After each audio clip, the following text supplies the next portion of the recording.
Hi there, a very good evening and an even warmer welcome from the chill and the winter and the cold of Delhi. I hope you're doing really very well. This is a session in which we sit down and go ahead work on the VALR questions of the XAT. Although that said, this session is going to be a little bit unusual.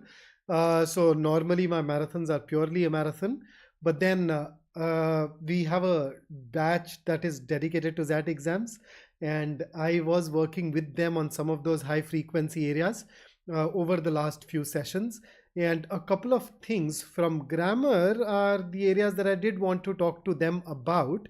So yes, I am going to take you through some other questions as well, but a large chunk of the session is going to focus on two very high frequency areas of grammar. One is subject verb agreement and the other one is prepositions. And as I said, the reason is I was working with my batch. These are the things that my students wanted to work with me on. तो थोड़ा सा उन पे साथ साथ focus करेंगे. So उस sense में थोड़ा अनकन्वेंशनल सा मैराथन रहेगा, but the next marathon is going to be completely conventional, where you and I are going to go through every question type that gets asked in the exam. So Avantika says, sir, which question has high weightage other than RCs? See, after RCs, basically there are 26 questions, right? So after RCs and RCs, definitely at least 1/3 of the section, then you add poem comprehension and that becomes bigger. But beyond that, it is usually very well spread. So you get one or two fill in the blank questions, 2-3 grammar questions, 2-3 critical reasoning questions, a couple of parajumbles here and there. But then if I look at the trend, it is possible for critical reasoning to get a higher weightage among all the different areas. There have been years when we've ended up getting a good 5-6 critical reasoning questions in the exam. So if you are prioritizing in that sense, then maybe you would like to prioritize critical reasoning. Okay. Kanishk says, looking sharp in suit. अरे winters man, winters. Can't help it. हाँ तो इसलिए वही T shirt है, but अब थोड़ा weather पाइट होगा. Sushant says, solving CR first and then RC, is it good? Absolutely okay यार. Any strategy that works for you is fine. In fact, one of our team members, I was talking to him the other day, Dipanshu. Those of you who are in the group know him. So Dipanshu, when he wrote the XAT exam last year, he said that, yeah, I find the kind of RC in XAT very ambiguous. Poems are beyond me. So you know what he did? He attempted the grammar questions, the critical reasoning question, the VA questions. He ignored RC and poem completely. His sectional percentile last year was 98 in VALR. So not an advice, not a piece of advice really, but everybody needs to play around one's strengths. So if I were to appear for the exam, I won't do that. I'll go through RCs because I'm really good at it. But then by now you have written multiple mocks, you have gone through different areas, so we can go ahead and talk about it. Navanil, आज यार large chunk तो अपना subject verb agreement और preposition होगा, क्योंकि वो हमारा batch में हमने डिसाइड किया था उन चीज़ों पे बात करनी है. तो लार्ज चंक उसमें होगा, तो जो भी ज्वाइन कर रहा है उसको थोड़ा फ़ायदा हो जाएगा. बेसिक्स अच्छे हो जाएंगे इन दो हाई फ्रीक्वेंसी एरियाज़ के ग्रामर के. और इसके अलावा we will touch upon these other question types, है ना, hint of critical reasoning, hint of RC. But सबसे पहले तो यार तुम्हारे टॉपिक्स तैयार करवाने, तो बैच वालों पे सबसे ज़्यादा. सहेल, आरसी में एक्यूरेसी कैसे बढ़ाना है यार? सहेल देख, ये ना मैं बता तो सकता हूँ, इसके लिए इसी चैनल पे आपको और वीडियोस मिल जाएंगे. You can go ahead and look at those. नहीं तो एक बार फिर 5th के बाद बात करेंगे भाई. देख, इतने जेनेरिक क्वेश्चंस पेपर से हफ्ता भर पहले बात क्या ही करें उसकी ना. It's like, imagine you have that you are let us say selected for the cricket team. The tournament starts a week from now, and a week before if you ask, यार क्रिकेट में अच्छा कैसे करना है, तो एक हफ्ते की चीज़ नहीं है ना. एक हफ्ते में मैं स्पेसिफिक क्वेश्चंस के आंसर्स दे सकता हूँ. जेनेरिक क्वेश्चंस के फिर जेनेरिक से आंसर्स होते हैं, फिर वो जेनेरिक आंसर्स टाइम लेते हैं, चीज़ें हैं जिनको इम्प्लीमेंट करने में थोड़ा टाइम लगेगा, और उस पर डेफिनेटली काम करेंगे. हमजा, डीएम का बिल्कुल, डीएम का भी सेशन ले लेंगे यार, व्हाई नॉट. एब्सोल्युटली कर लेंगे. Sushant, I am a huge proponent of working on critical reasoning. पर चलिए, before we proceed further, let me reiterate. It's going to be a little unconventional because a lot of students of my ZAT batch are also here. और मैंने ना उनको subject verb agreement और preposition पढ़ाना था, तो वो बैच की जगह आज क्लास यहाँ है तो मैं वो पढ़ाऊंगा साथ में. वो प्राइमरी फोकस रहेगा. So if you are here, keep that in mind. और बाकी जो भी questions आए, please keep on sharing them. And those of you who are new here, very warm welcome to our channel. Don't forget to subscribe. In case you don't know me, my name is Vikrant and I'm going to help you with these areas. So let's go ahead and start. काम शुरू करते हैं. देखो पहला सवाल. Go ahead, read it, give it an answer, and then we'll talk further.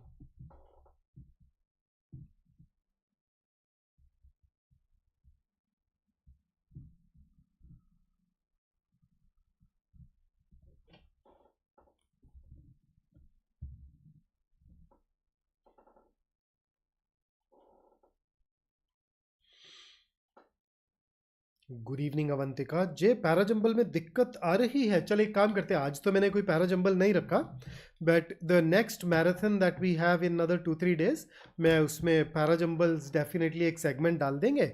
और उसमें अगर कोई भी परेशानी आ रही होगी तो साथ बैठ के देख लेंगे यार. Not that big an issue. Will work on that. Why not. Aditya Singh, Ram Ram. How you doing? Okay.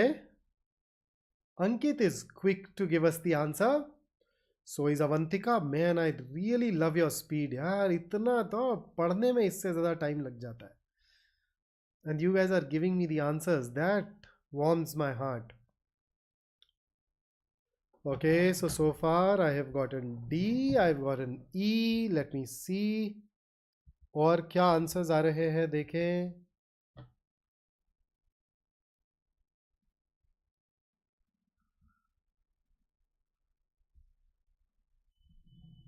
Okay, so we're getting D versus E.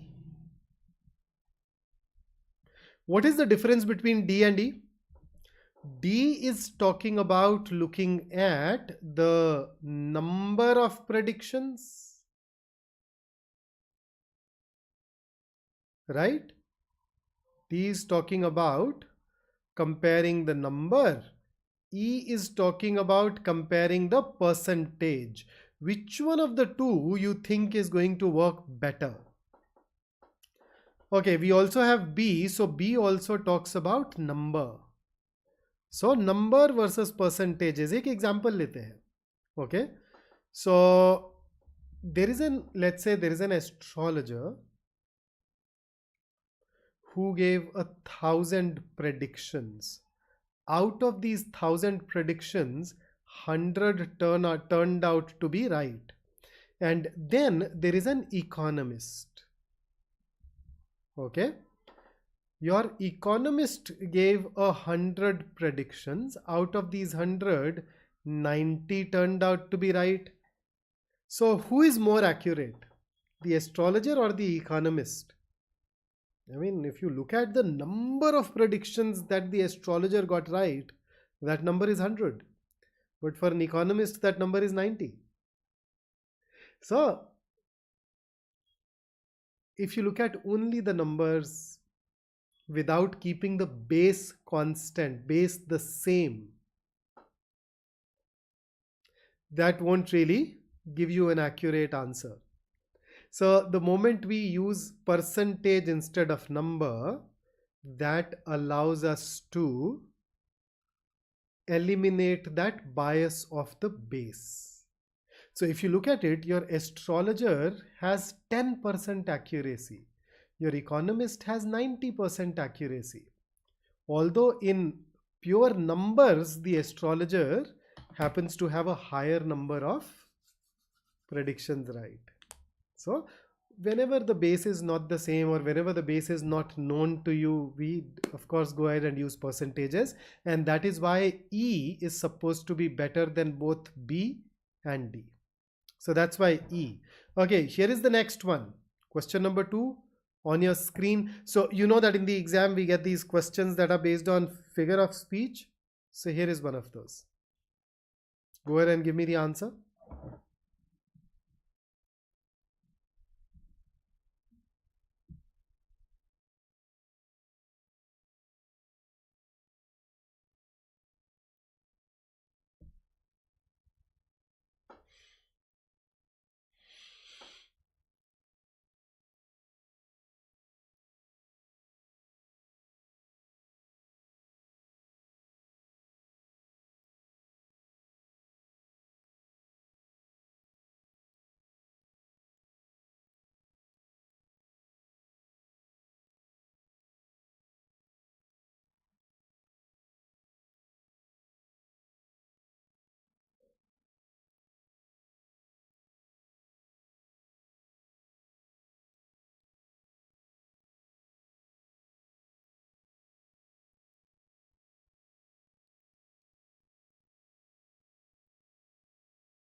Okay, so loads and loads of B's are coming my way, and that's indeed the right answer as well.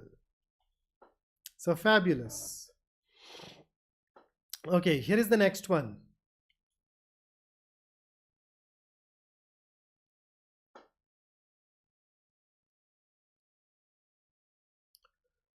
Kishan यार normally no, थोड़ा oversight हो सकता है, कभी हो जाए, but normally नहीं होता है ऐसा. जैसे हाँ, I don't remember looking at this earlier, so हाँ.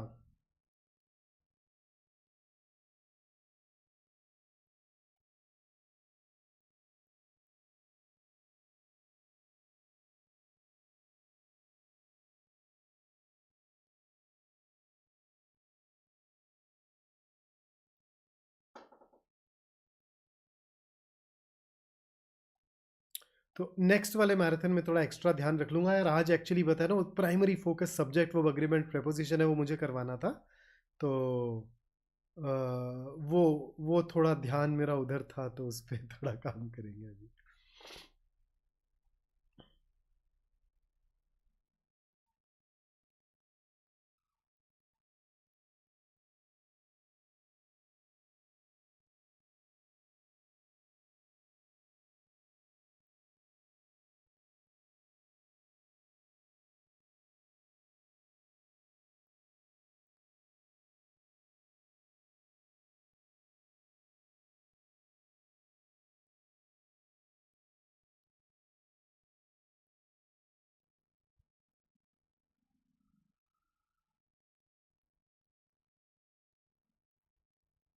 Okay, so we are getting a lot of seize.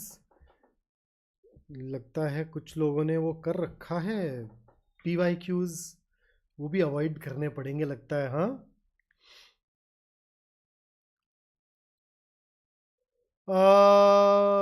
Aditi, when you say B is something that if you go strictly by concluded, you'd have to label it as can't say. When you say not all species go extinct once every 27.5 million years, we don't know. And I'm calling it can't say because, yeah, look at it logically. Look at it from the perspective of critical reasoning. It has not happened in the past does not mean that it won't happen in the future. So that's why C. Absolutely yes. Okay. So these are just warm-ups. So here is what we plan to spend a fair bit of time today on. So we know that we get some error identification questions in the XAT exam. Quite a few of them belong to subject verb agreement and prepositions. So I wanted to basically focus on these two areas today. Bhavika, what is the meaning of inference?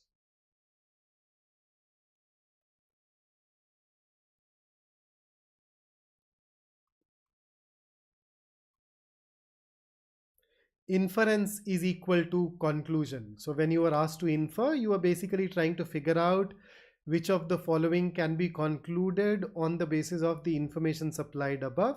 And in an ideal scenario, we look for a valid conclusion, a conclusion that makes a claim that can be termed true on the basis of the information supplied in the paragraph. Okay, why not E? यार मिथुन, किसी ने E दिया नहीं था तो मैंने उसे देखा भी नहीं यार, तो अब तो बाद में ही देख पाएंगे. Just reach out to me in our Facebook group and I can help you there.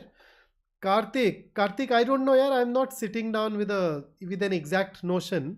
देखते हैं, जब तक मुझे पढ़ाने में मजा आता रहेगा तब तक पढ़ाएंगे. ठीक है, चलिए. So what exactly do we mean by subject verb agreement? Let us see who has the answer.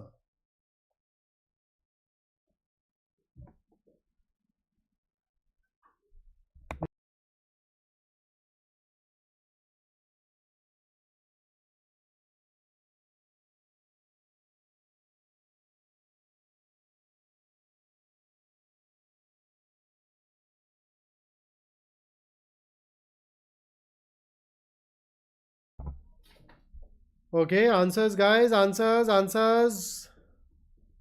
So it's a very foundational rule, right? So you know that the most basic unit of language is what? What is the most basic unit of language? Tell me. The most basic unit of a language is a sentence, because that's where meanings start happening. So in every sentence, or if you've gone through grammar, I can throw in a bit of jargon. In every sentence or every clause, you happen to have a subject, and you also definitely has a corresponding verb.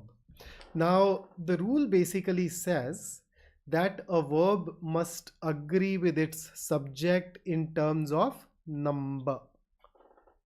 Once again, the verb must agree with its subject in terms of number.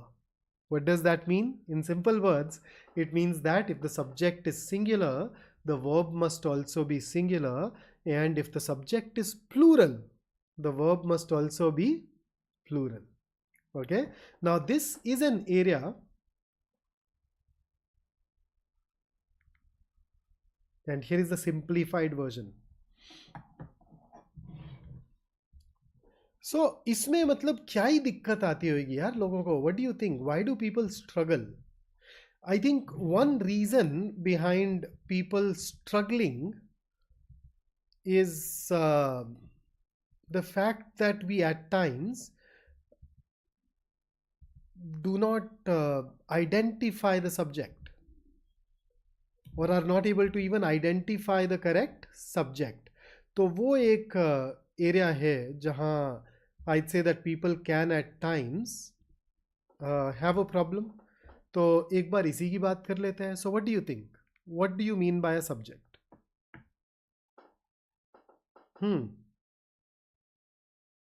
Oh yes, Nandini, absolutely. When two nouns come into play, that can be a problem.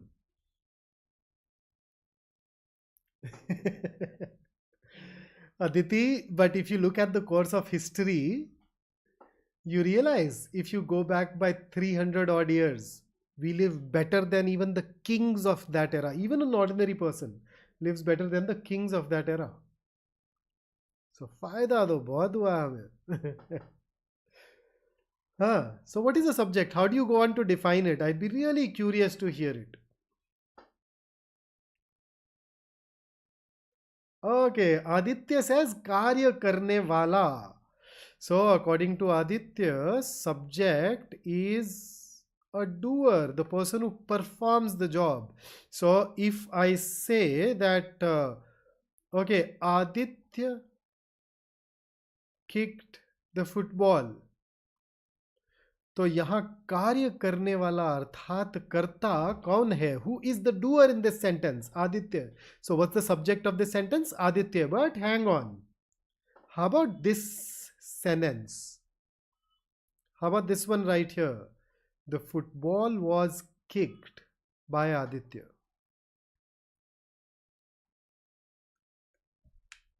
How about this one? So who is doing the kicking? Who is the doer? The doer is still Aditya. What is Aditya the subject of this sentence?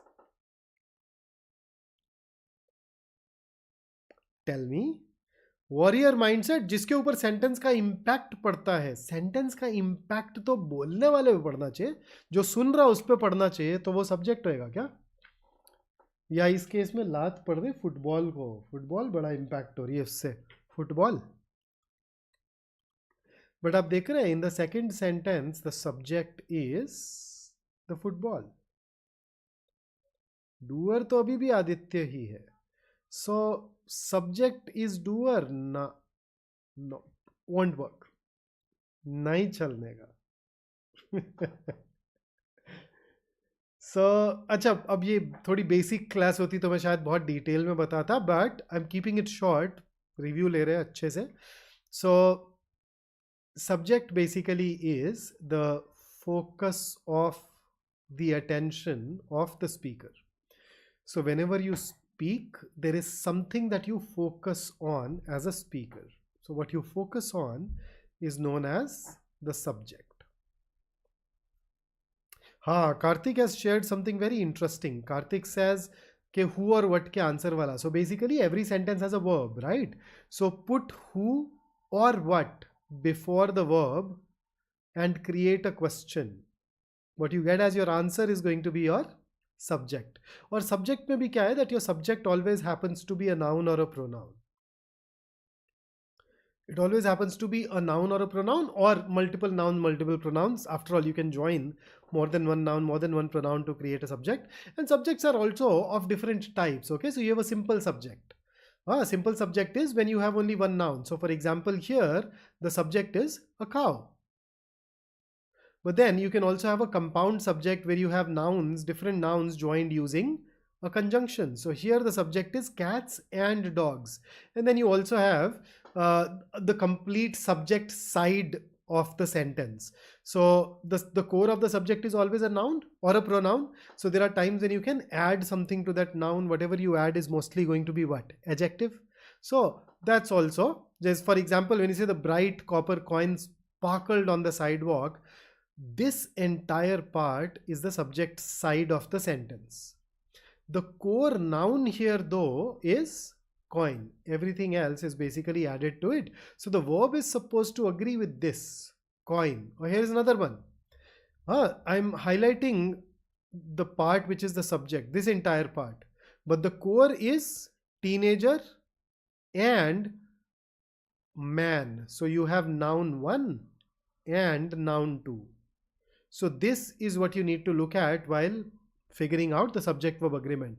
So if you're somebody who fails to recognize the subject correctly, you can be somebody who gets stuck. So let me give you some very short amount of questions so that we can deal with it. So here is a sentence. Give me the subject of the sentence, quick. Or here's a slip of fingers. I understand. It's okay. Slip of tongue सुना था, fingers पहली बार देखा वैसे मैंने. What is the subject in this sentence?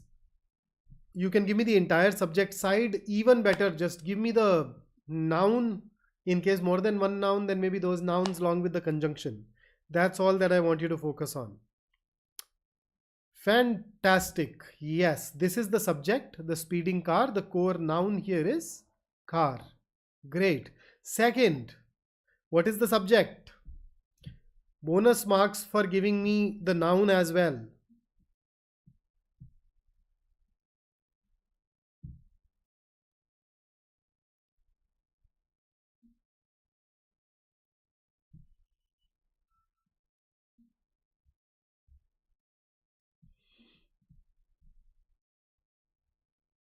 No. Pole was Kanishk, not the subject.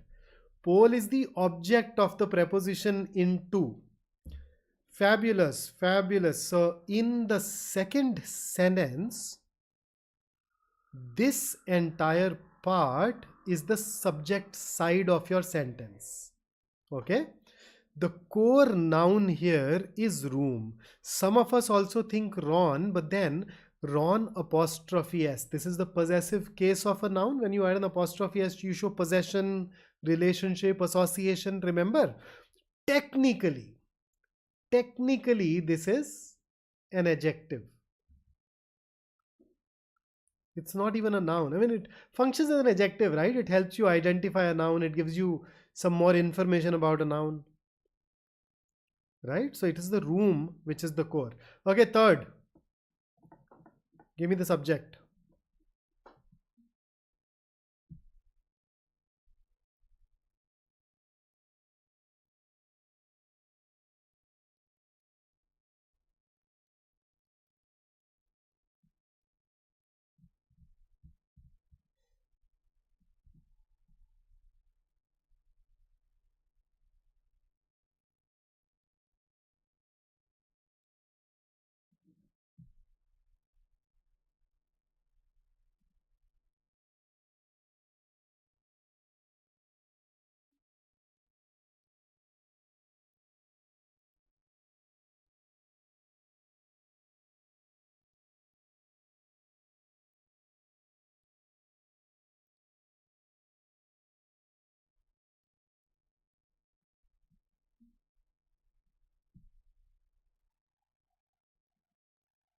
Absolutely yes. So the core noun here is, or the subject here is Rocky. Table is not the subject. Table is the object of the preposition on. हाँ, जिनको ऐसी confusion हो रही है, एक बार object का concept पढ़ लेना. Object is a noun or a pronoun that comes after a transitive verb or a preposition. Okay, they are respectively called object of a verb and object of a preposition. Check कर लीजिएगा एक बार. Okay, here is the fourth one. Subject.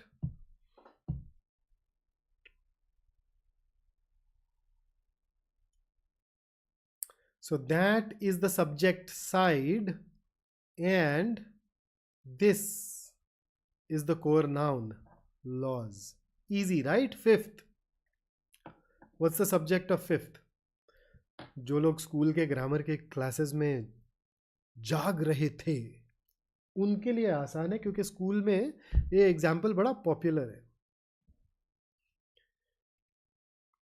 भाई Avantika parliament object है, object, subject नहीं है.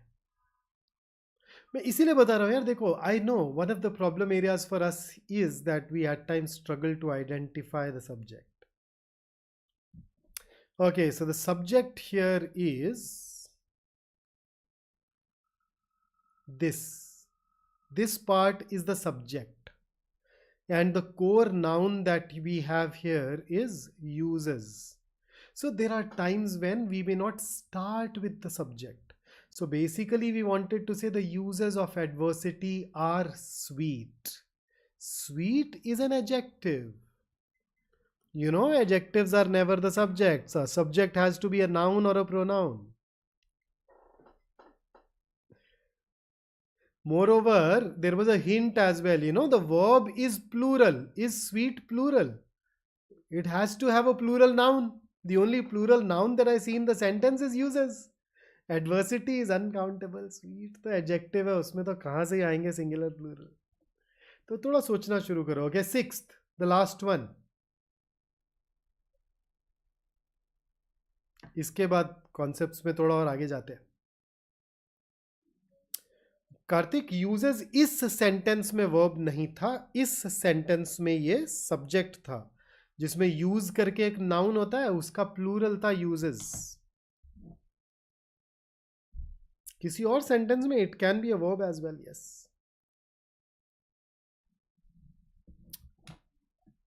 Moon says beautiful. Beautiful है कहाँ भाई?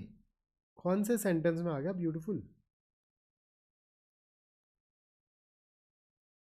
Beautiful is a good word. Here isn't beautiful the subject. Which sentence has beautiful? Okay, so fabulous यार. The correct answer is indeed Amrish Puri. So चलो थोड़ा ध्यान देना. I've deliberately, okay, well, let me give you one last sentence. Okay, seventh. I'll just write it here. So let us say that you're upset and you blurt this out to somebody. What is the subject of the seventh sentence?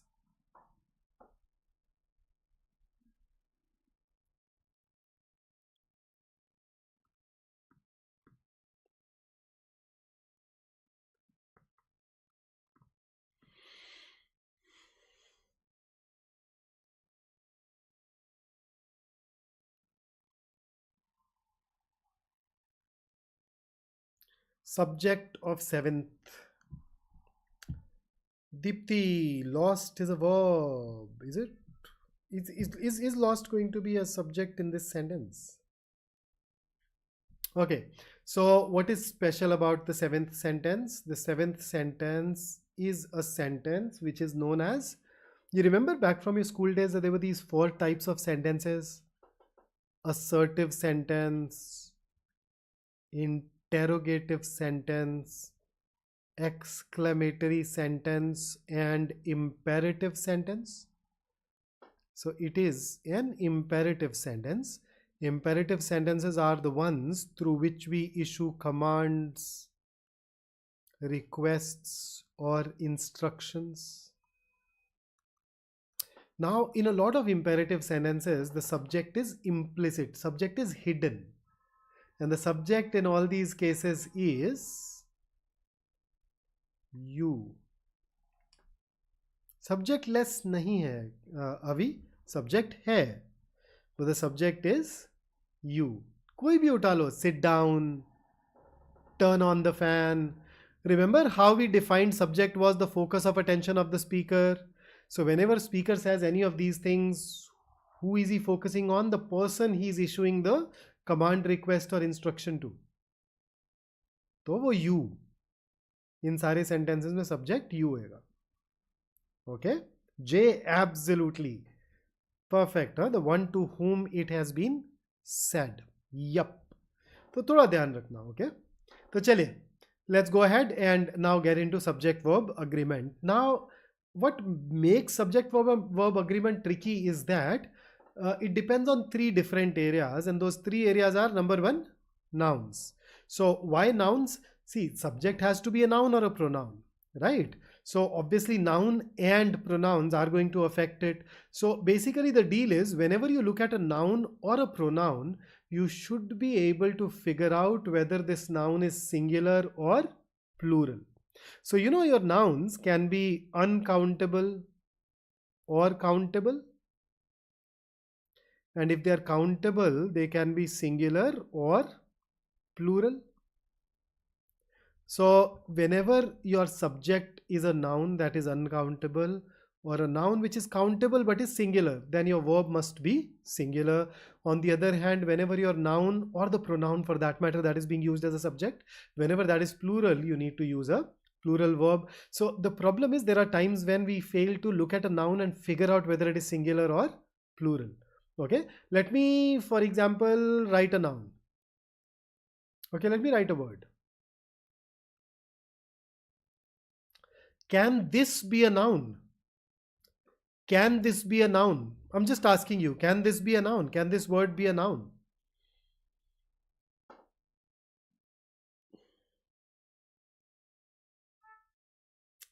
Karthik, countable as a noun. Acha, wo ye alag kahani hai. Uncountable here does not mean that there are so many of them that we'll not be able to finish the count. That's not how we define it in grammar. In grammar, countable and uncountable happen to have a slightly different definition. The nouns, okay, if you want that definition, I can give it to you. The nouns that are usually counted are countable. The nouns that are usually not counted, or the nouns that cannot be counted, are the ones that are uncountable. So it does not here mean that there are so many of them that you can't finish the count. That's not how we define it. So can this word be a noun? The answer is yes, it can be a noun. Okay, so if you were to use this as a noun, it's going to be singular or plural. So this is singular or plural? Rajnandan, pronoun? ये pronoun कब से हो गया भाई? नहीं होता भाई ये pronoun. So, okay, now I'll give you an answer which will make it easy for you. So you tell me. I bet each one of you has heard this word, right? Analysis.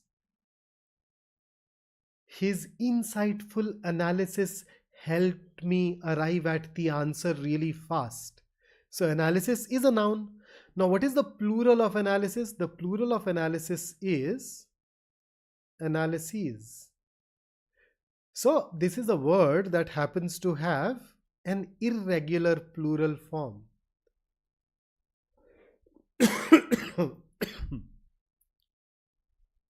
You know more. What is the plural of axis, for example? Remember, you replace this I with an E. That's how the plural is formed. Same thing with analysis. Same thing with crisis. The pronunciation changes. This ES is pronounced as E's. So analyses, axes, crises. तो पता होना चाहिए यार, वो पता नहीं होएगा तो फिर गड़बड़ हो ही जाएगी. ओके, तो इससे थोड़ी परेशानी. For example, let me create a question for you right here.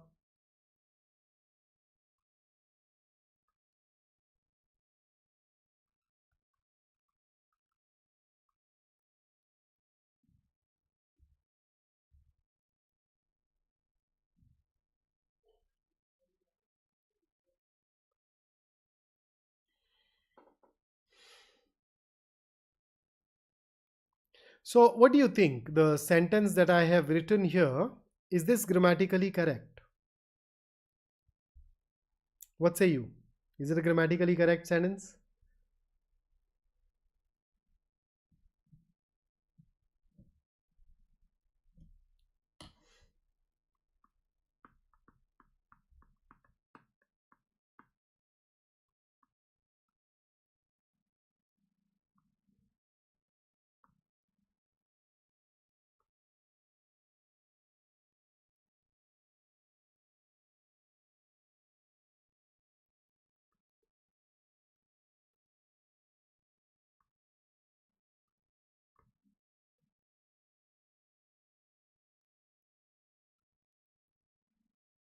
So in case it is not correct, can you tell me what you think is wrong here?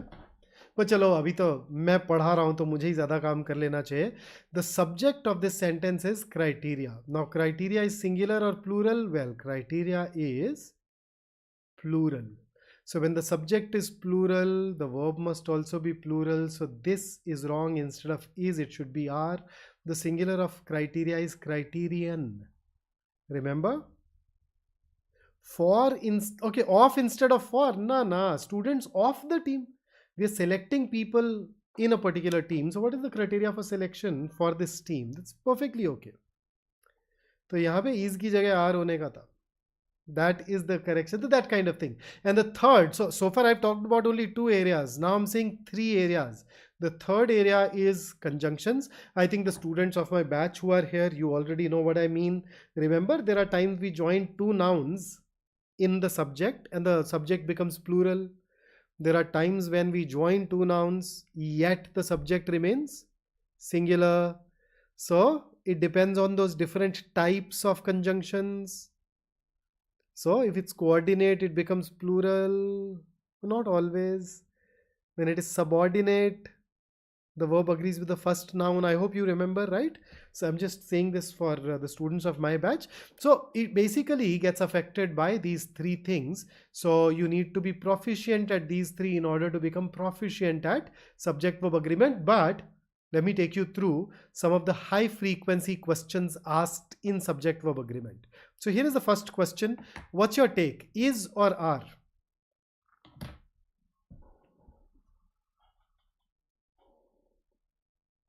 What do you want to use here?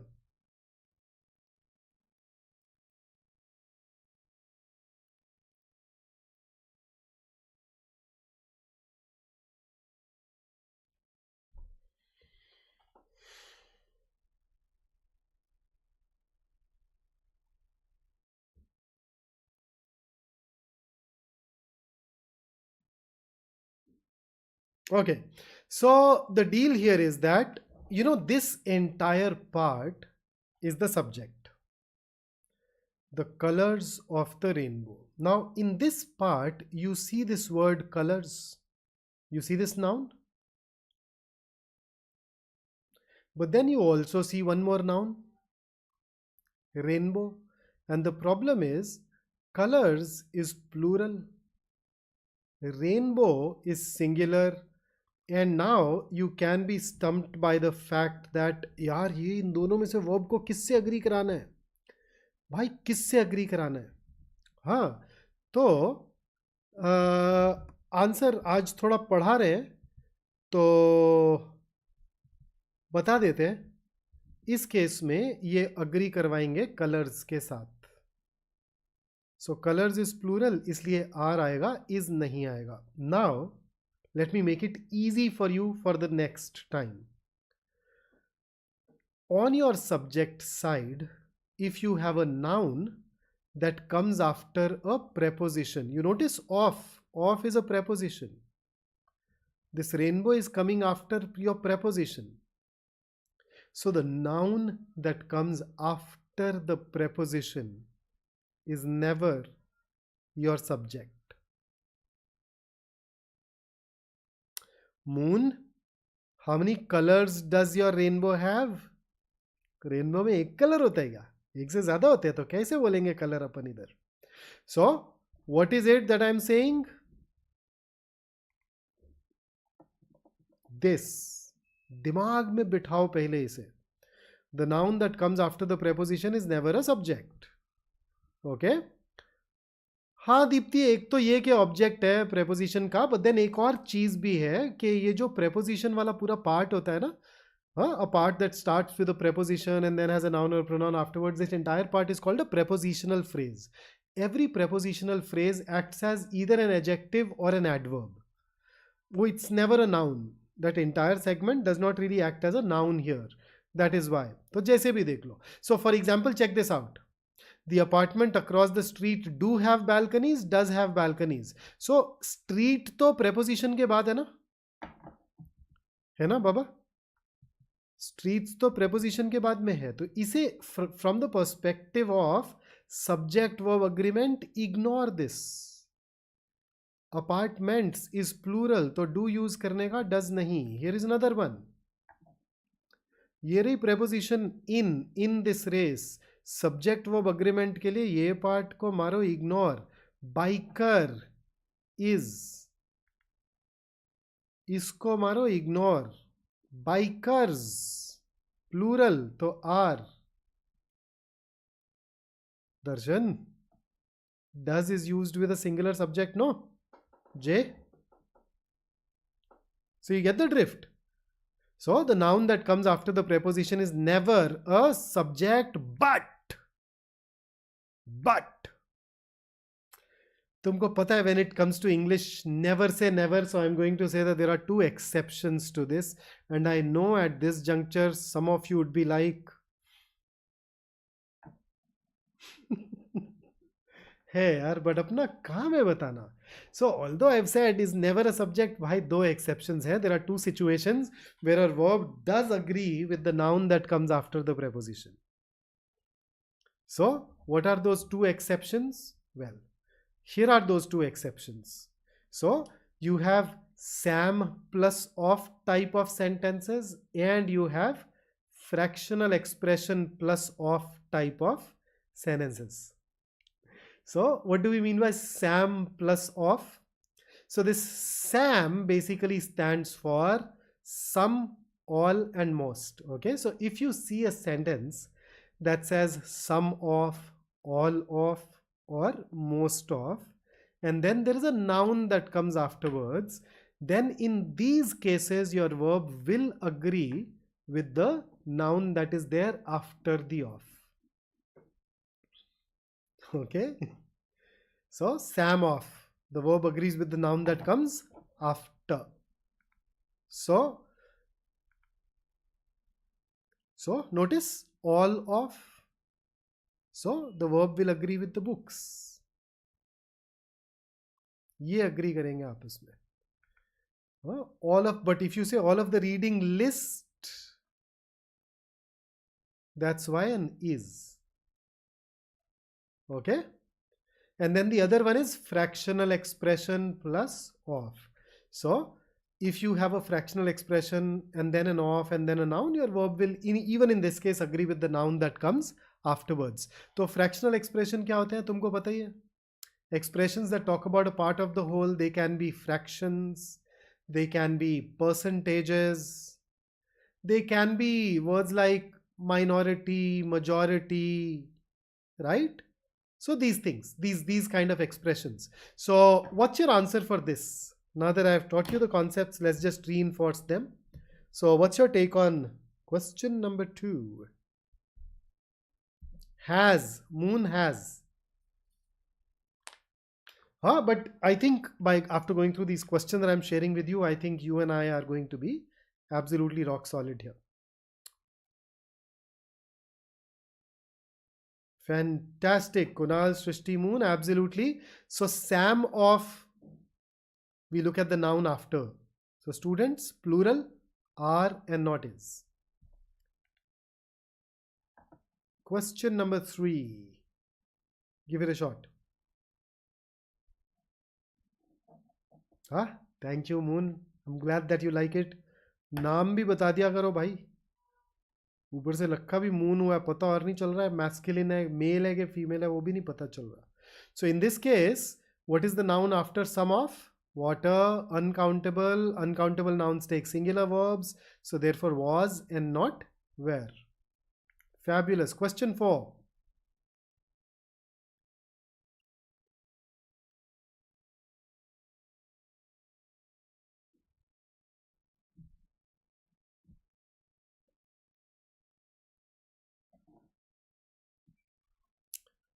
अच्छा sir, my name has always been Mayank. वो इधर display में तो moon आ रहा है ना भाई, मैं क्या करूं अब? अच्छा, अब ये यूट्यूब में अलग अलग लोग आते रहते हैं, मुझे ध्यान थोड़ी रहेगा अब.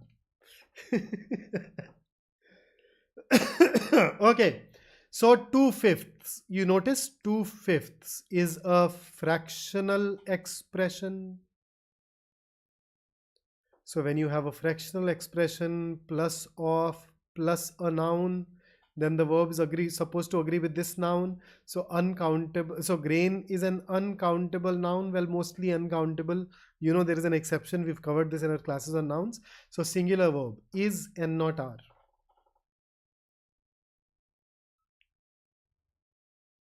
अरे मयंक, तेरे तो दोस्त निकल आए जो तेरा सरनेम तक बता पा रहे. अभी थोड़ी देर में कोई आएगा जो बता रहा होगा शहर कौन सा है, कॉलोनी कौन सी है, स्ट्रीट एड्रेस क्या है. Okay, so 2/5 of the grain is okay. I have an extra, so I hope those of us who have written are, we now know why it is and not are. I have another question to ask. Is this okay? 2/5. So it should be 2/5 or 2/5. What do we write? 2/5, 2/5. अरे Mayank, I was just joking यार. Yashbanta is now guessing because you're a Mahapatra. You must be from Odisha.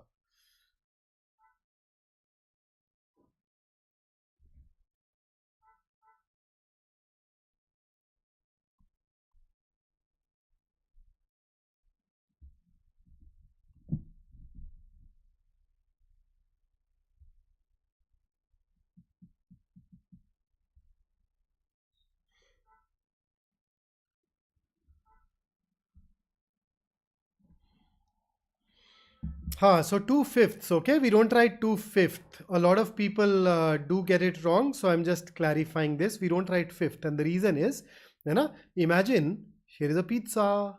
A pizza is typically divided into what, 6 slices. So if you take one of these slices, दो थोड़े ज़्यादा बड़े हो गए, but ignore कर देना. So this is 1/6 of the pizza. This is again 1/6 of the pizza. If somebody picks up both of these slices, that person has picked up 2 1/6. So in short, we ignore the 1 and we simply write 2/6 of the pizza. So it's always written as a plural, okay? We don't write it as singular, right? Now Moon says, since it is 5th, then shouldn't it be are? In the case of fractional expressions, your verb agrees with the noun that comes after. Sorry, Mayank, now that I know it. Yeah, it's supposed to agree with the noun that comes after. So therefore, okay, here is the next question. Easy for you now if you know the concept.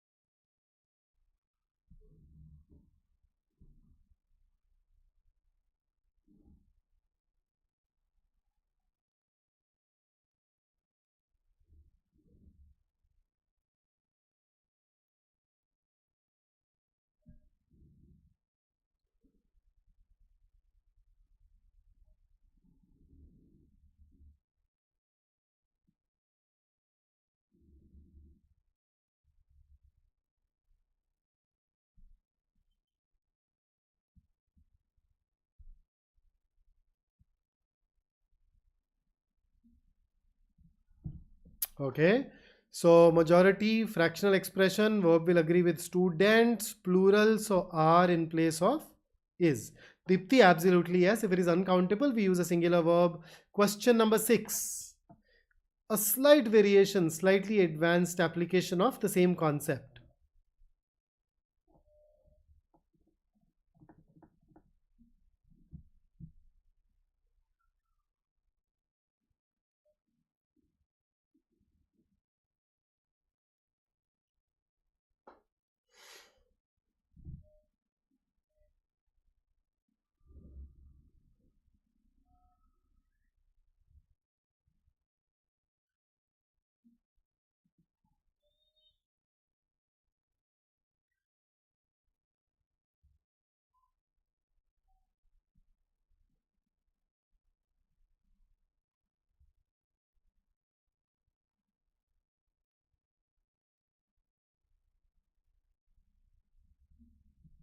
Okay, so in this case, the answer should be R, and the reason is we are writing 50%, but 50% of what? What is understood here is that we are talking about 50% of the votes. This part is implicit here. So it's the votes which are being referred to, and votes is plural. Therefore, we'll use are and not is. Okay, so it's 50% of these votes. So we just had to figure out which noun is being referred to. Okay, so that concept over. Here is a question based on something new. So what's your take? And I very strongly urge you to give me an answer.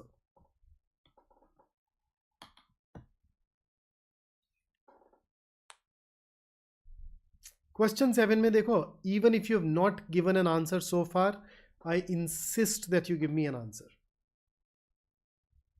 Go ahead, share it with me.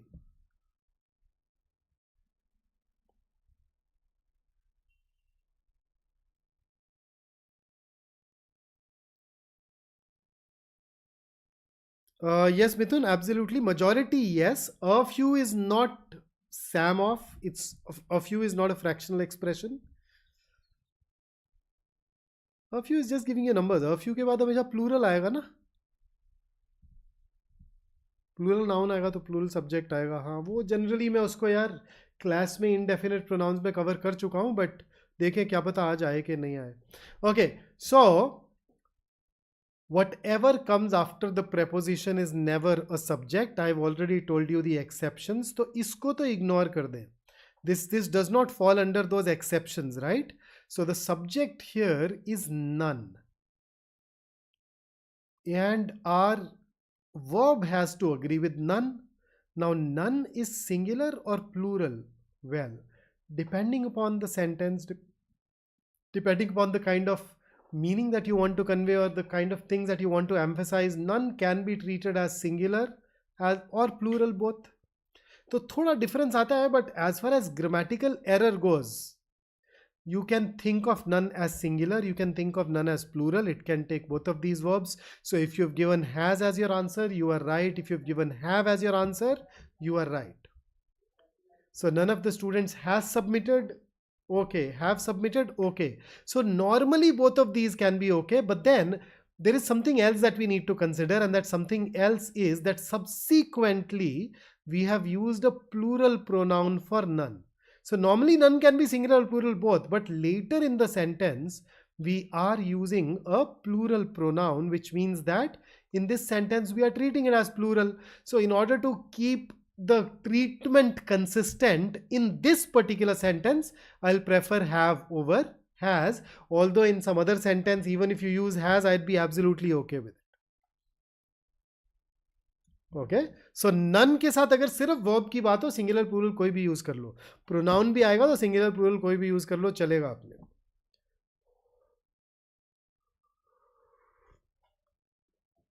And mind you, I am covering the exceptions. I'm basically taking you through the kind of questions that have been asked in the exam so that you are aware of most of the high frequency things for sure.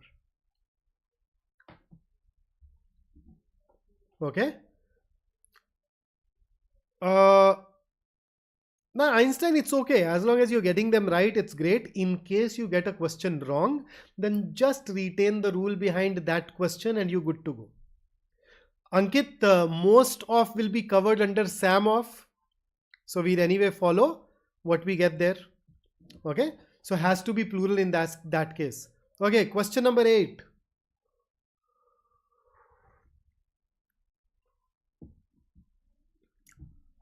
Laddu sawal for my janta here.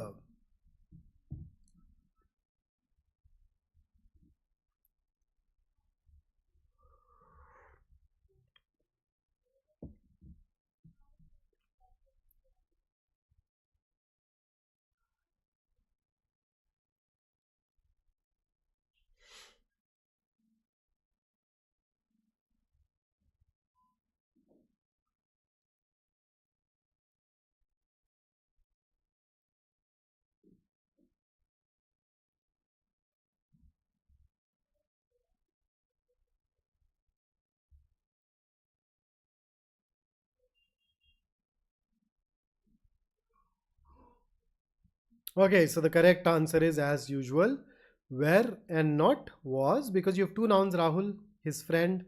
Uh, Both of these are joined using and, so the subject becomes plural.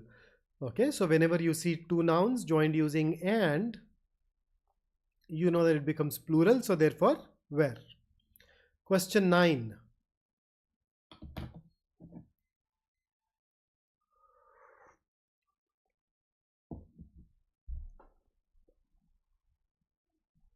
Go on. Question number 9. Prashna Kramank.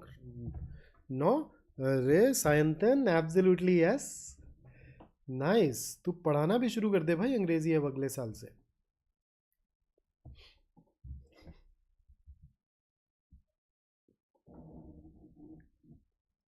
Yup. So I just a little while ago I told you that if two nouns are joined using and, it's going to be plural, but as usual there are exceptions. Okay, so there are times when two nouns refer to a single entity. So rice and curry refers to a single entity. Khana, it's basically referring to a meal. Here is another example.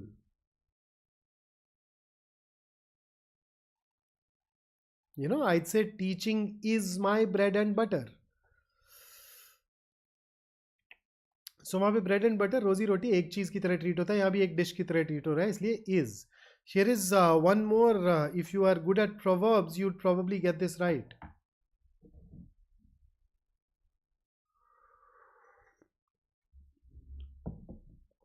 Mayank, culture to get it right.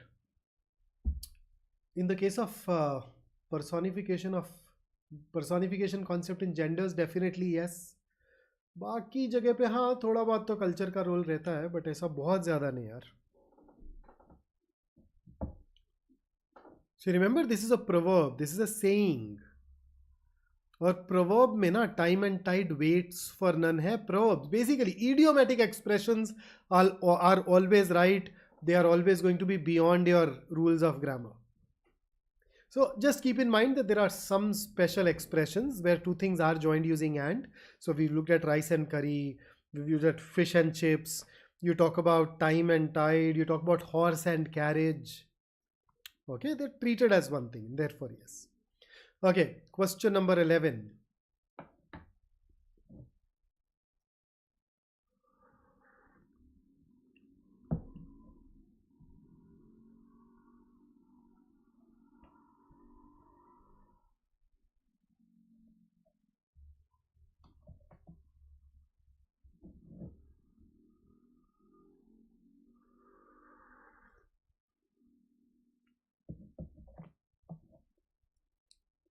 Okay. Anushka, Srushti, Riya, I see that. अब मैं पढ़ भी नहीं पा रहा हूँ इतनी जल्दी आंसर. ओके, देखो basically the subject here is the poet and politician. Now the question is, we are talking about one person or two people? It's one person or two? When you say the poet and politician, it's one person or two?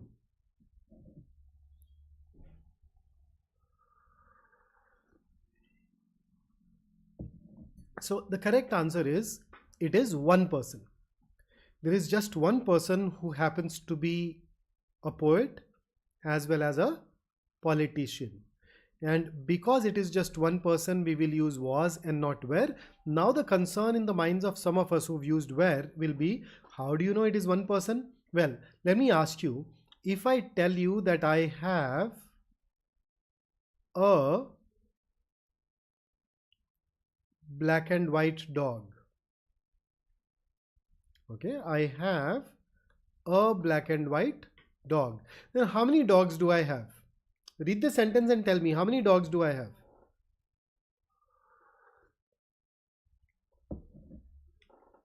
One person, two skill sets. Shreya, I am definitely, I'll help you figure that out. Don't you worry. I have you covered. जहां कोई चीज समझ में नहीं आए पूछो, मैं समझाऊंगा. और अगर इस क्लास में मुझे लगा कि यार ये बहुत ऐसा कॉन्सेप्ट है जो इस क्लास में नहीं करवाना है मुझे, तो उस केस में we can continue the conversation in our Facebook group. You know this group called Cat Preparation iQuanta. So you can go there, tag me there, and we can talk. So when I say I have a black and white dog, how many dogs do I have? I have one dog. Okay, now I'm adding something to this sentence. I'm saying I have a black and a white dog. Now how many dogs do I have?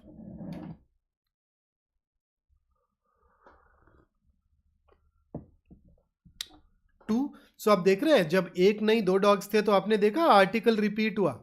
Similarly, if I take you back to the sentence that I used for question number 11, it's one person. That is why we are saying the poet and politician. Had it been two, we would have repeated the article. So had it been two, we would have said the poet and the politician. And if you say the poet and the politician, now there are two people. In that case, the answer will be were and not was. But because the article was not repeated, we knew that we are talking about just one person, and that's why we're using was and not were. Dibya, time and tide, singular, so why waits? Okay, Dibya, this is for you.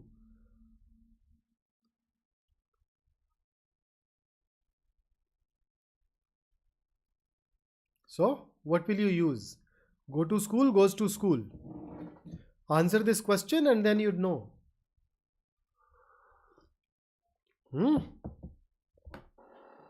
So it's when the subject is singular that we add an S or an ES to the verb to make it singular in simple present tense. Remember? Chale, for the rest of us, question number 12.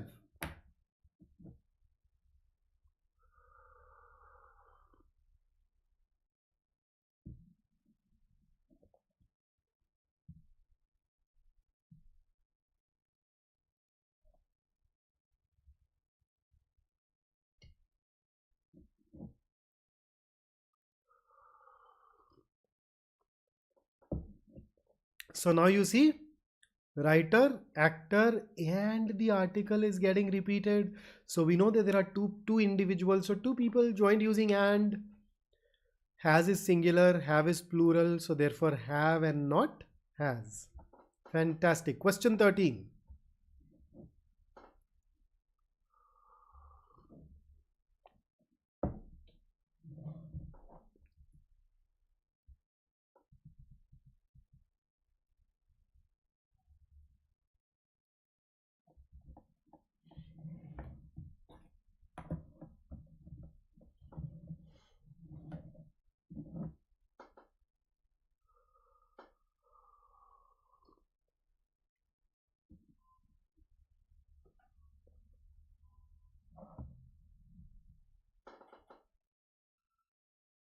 Okay, so let me share the concept with you, right?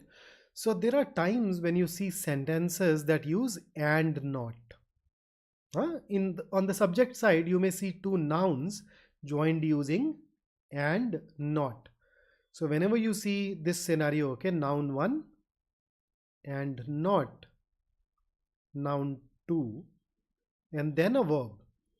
So can I say that in this particular case your subject has two sides. Huh? The side that has the not, let's call that the negative side because it has a not. And then the other side is the positive side. So in the case of and not, your verb will always agree with the noun that is on the positive side. So this is the noun that your verb needs to agree with, right? So now if I apply it to this sentence, I have landlord and I have the tenants. Now tenants is plural, but it is on the negative side. My verb is supposed to agree with the noun on the positive side. The noun on the positive side is singular. So my verb must also be singular. So we'll use is and not are. The landlord and not the tenants is responsible for the upkeep of the building. So if you know this concept now, then I think you'd be able to answer this question with a lot of confidence. So हमारे लिए सिर्फ सही answer नहीं, confidence भी matter करता है, क्योंकि paper में जब प्रेशर होगा ना यार, तो फिर वो कॉन्फिडेंस जरूरी हो जाता है.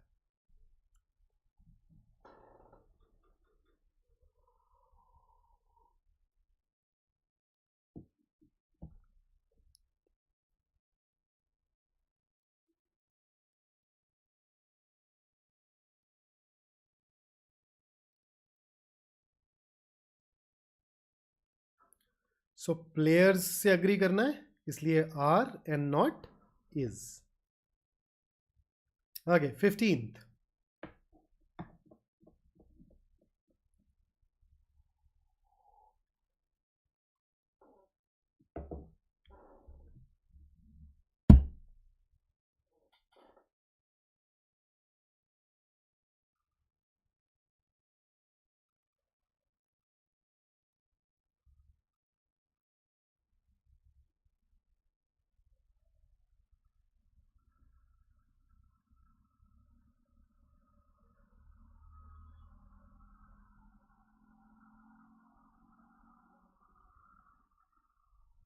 Okay, so the correct answer here is tend and not tends.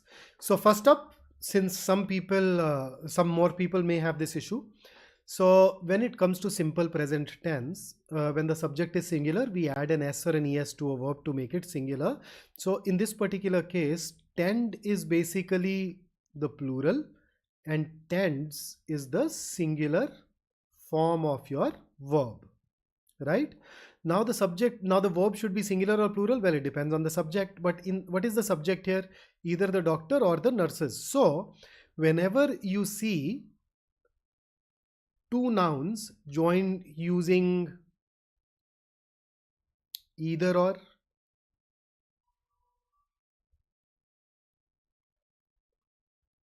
neither nor,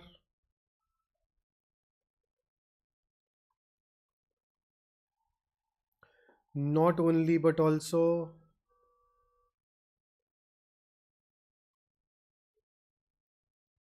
and just or.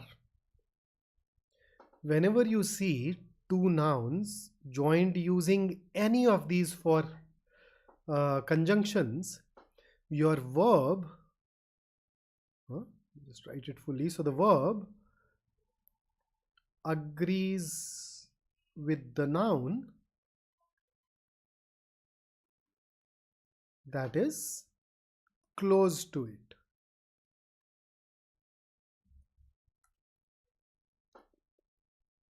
So of the two nouns, one will be close, the other will be far. Or if you don't like close, you can always write closer to it.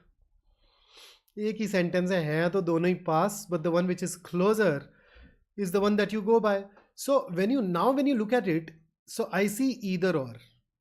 So two nouns, noun 1, noun 2. Which one of these two nouns is closer to the verb? This one right here. So it is nurses. Nurses is plural. So the verb will also be plural. And that is why tend and not tends. So Mayank, when you say last noun, na. The noun that is closer. Why am I saying the noun that is closer and not the last noun? What is the difference? Well, in this case, what you say is right. But what if I create a question? In the question, the verb comes at the beginning. Remember? So has or have either your father or your siblings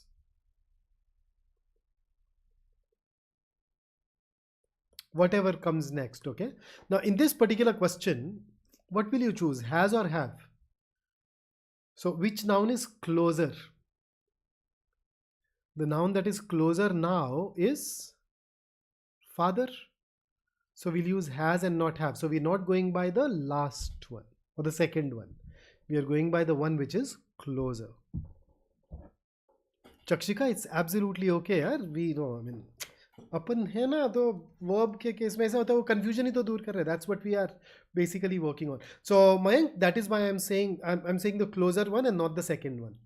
okay, so 16th.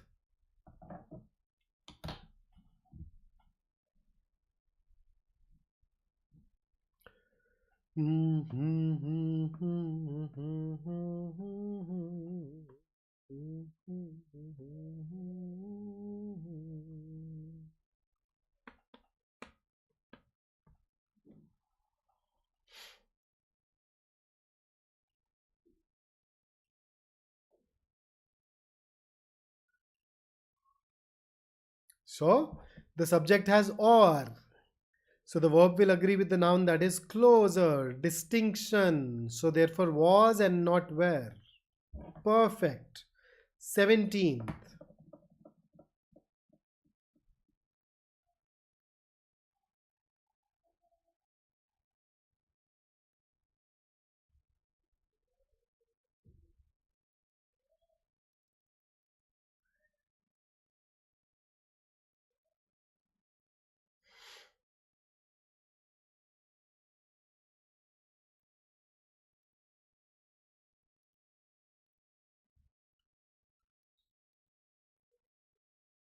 So not only but also.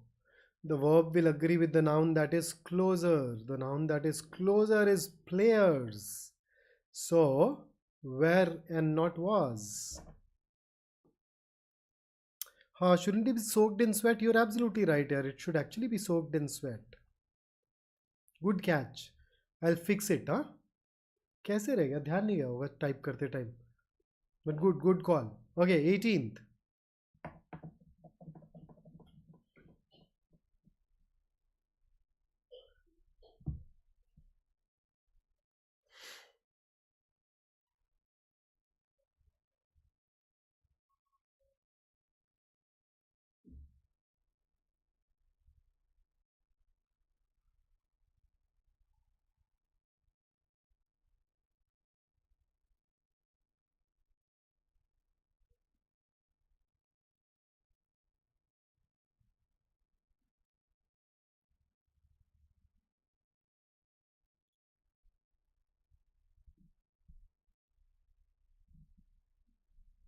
Okay, so neither the mother nor, so neither nor, we go by the noun that is closer, which is children, and therefore were and not was. Okay, 19th.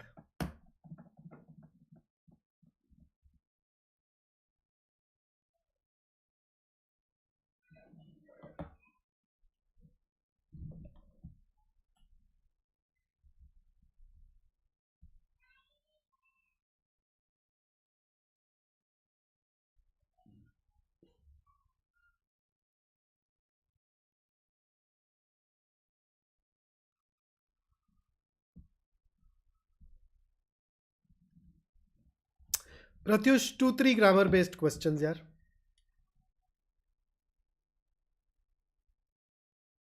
Okay, so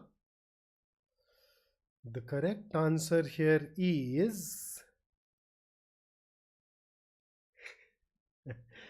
has and not have.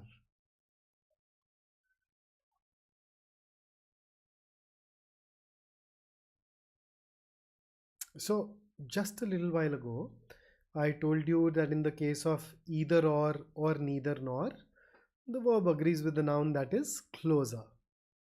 Now, I see neither here. Do you see a nor? Do you see a nor here? No.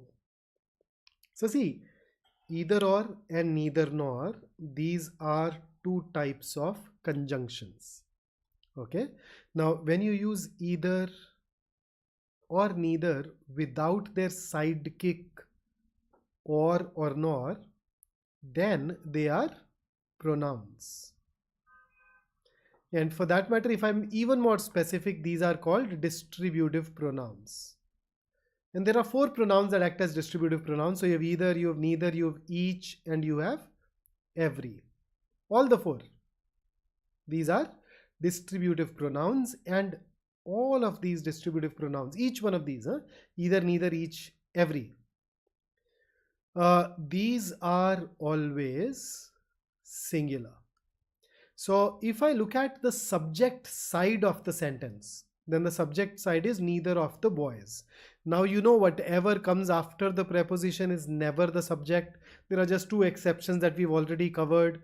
This sentence does not fall under one of those two exceptions, so you can ignore off the boys. So your verb is supposed to agree with neither. And neither, as I've just shared with you, when it is used without nor, it's a distributive pronoun, it's always singular. So between has and have, which verb is singular? Has, right? Has is used with singular, have is used with I or plurals. I is singular, but then we still use have with it. So that's one popular exception that we all are already aware of.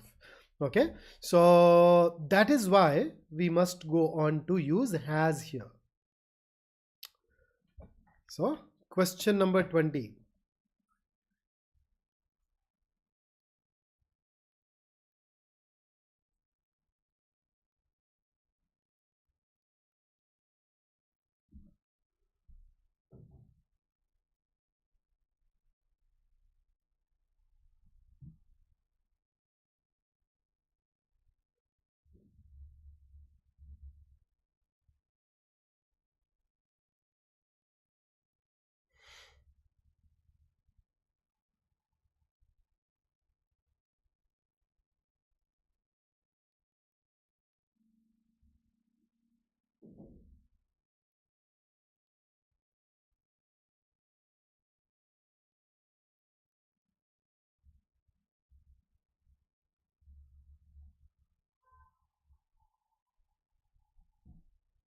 Okay, so whatever comes after the preposition is never the subject from the perspective of subject verb agreement.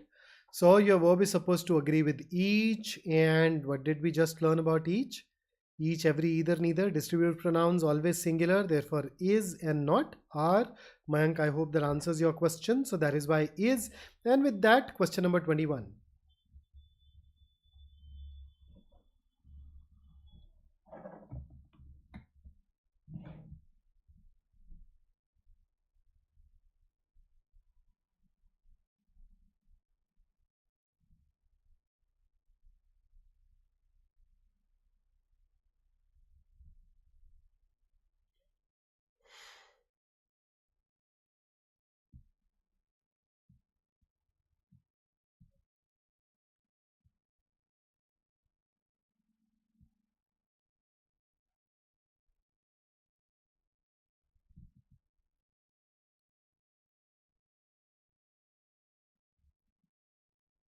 So is. So basically, when it comes to each and every, they are shamelessly singular. Even if you have two nouns joined using and, if you're using each, or if you're using every, you are never going to be in a position to use a plural verb. So still is. Fantastic. Okay, next one. Mayank, it is still going to be singular. So how about question number 22?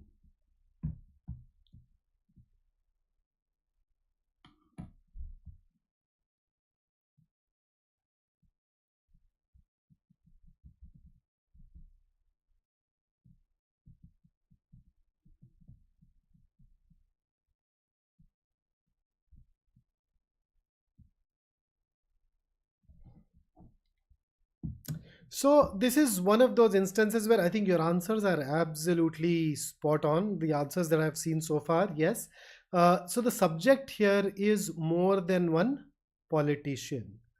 Now, when we say more than one, what does it really mean? So more than one essentially means at least two.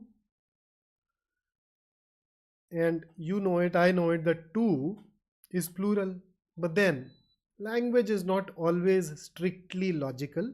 So although the subject here is technically plural because we're talking about at least two, but if it has more than one, we'll continue to use a singular verb. So has and not have. Moon we can count it but as I said यार ठीक है technically तो plural है but verb singular ही use होती है so when you see more than one continue using a singular verb. There is a very specific case here where more than one has a preposition and then a plural noun, in which case we do use a plural, but then I have not seen that getting asked in any B school exam. तो इसलिए मैं तुमको overload नहीं कर रहा हूँ exam से एक हफ्ता पहले. हाँ, सारी पॉपुलर चीज़ें अपन कवर कर रहे हैं. ठीक है. और वैसे भी मोर देन वन काउंटेबल है नहीं है का सवाल नहीं आएगा. It is about the noun, right? Noun तो पॉलिटिशियन है. Okay, next one.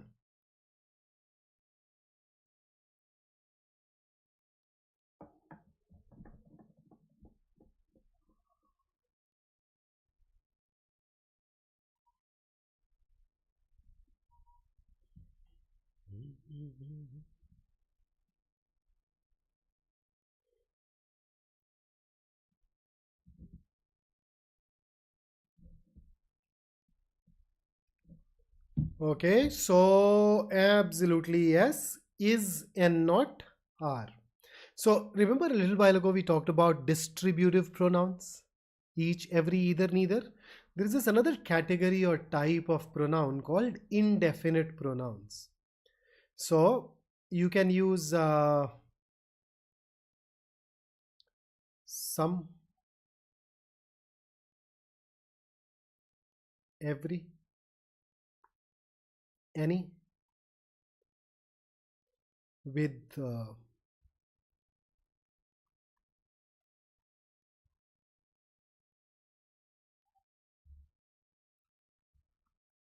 so you see these 9 expressions here: anyone, anybody, anything, someone, somebody, something, everyone, everybody, everything.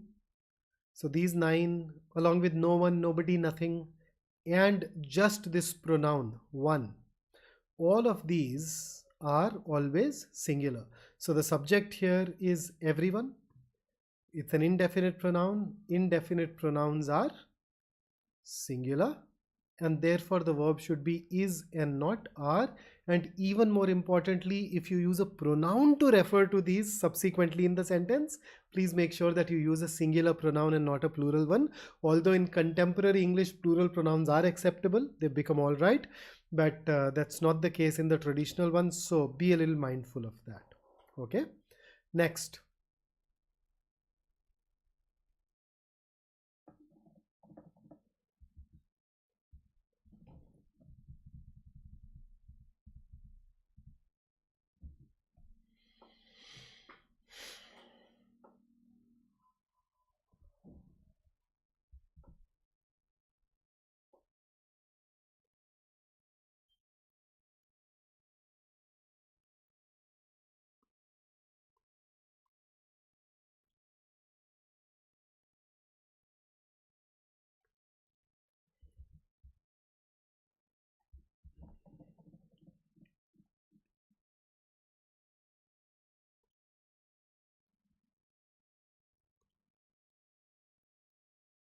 So whenever you see any of these expressions, they are all plural and therefore have.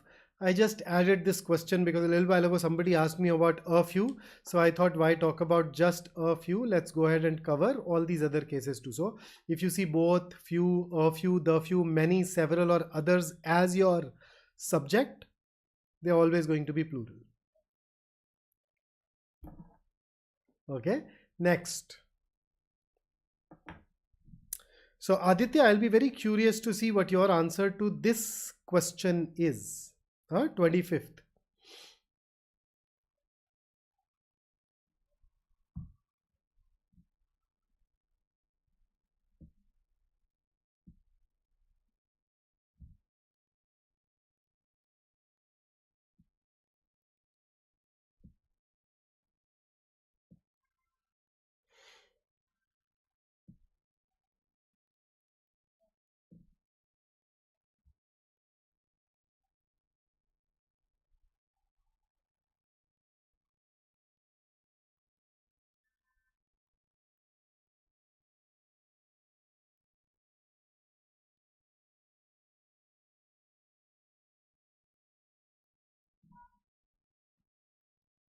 Okay, so the correct answer is has and not have. Okay, so the reason is many is a slightly old construction. So whenever you see many after this we use a singular noun and a singular verb. Now you can convey the same thing by using just many. Okay, so if you use many and you omit the then you will have a plural noun and a plural verb. So most of the times when we talk or write nowadays, we tend to use this second structure and not the first structure. But first structure is also legit. Okay, so whenever you see this many just make sure that you use a singular noun and a singular verb, and that is why in this case we are using has and not have. So Aditya, I focus on this because this is a structure that we don't use very often, and if you go by what sounds right, chances are that have will sound right to you. So there are some cases where we come across sentences that are not used in the world around us, or there are some cases where the world around us uses wrong construction. So in those cases, we may end up missing out on identifying that error. And that's why I said this a little while ago. If you're somebody who goes by instinct, absolutely okay, nothing against it whatsoever. But whenever you get a question wrong, please make sure that you do retain that particular concept in your mind so that in future we don't repeat it. Okay, 26th. Janvi, I am assuming that you did not join us at the beginning, and I'm sure there are quite a few others who've joined in right now.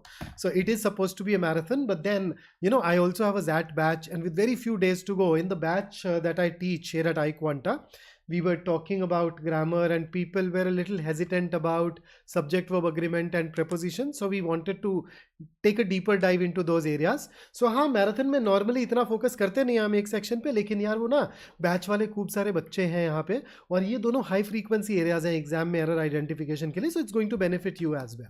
तो मैं आज थोड़ा सा ज़्यादा ध्यान दे रहा हूँ batch वाले बच्चों पे भी साथ साथ.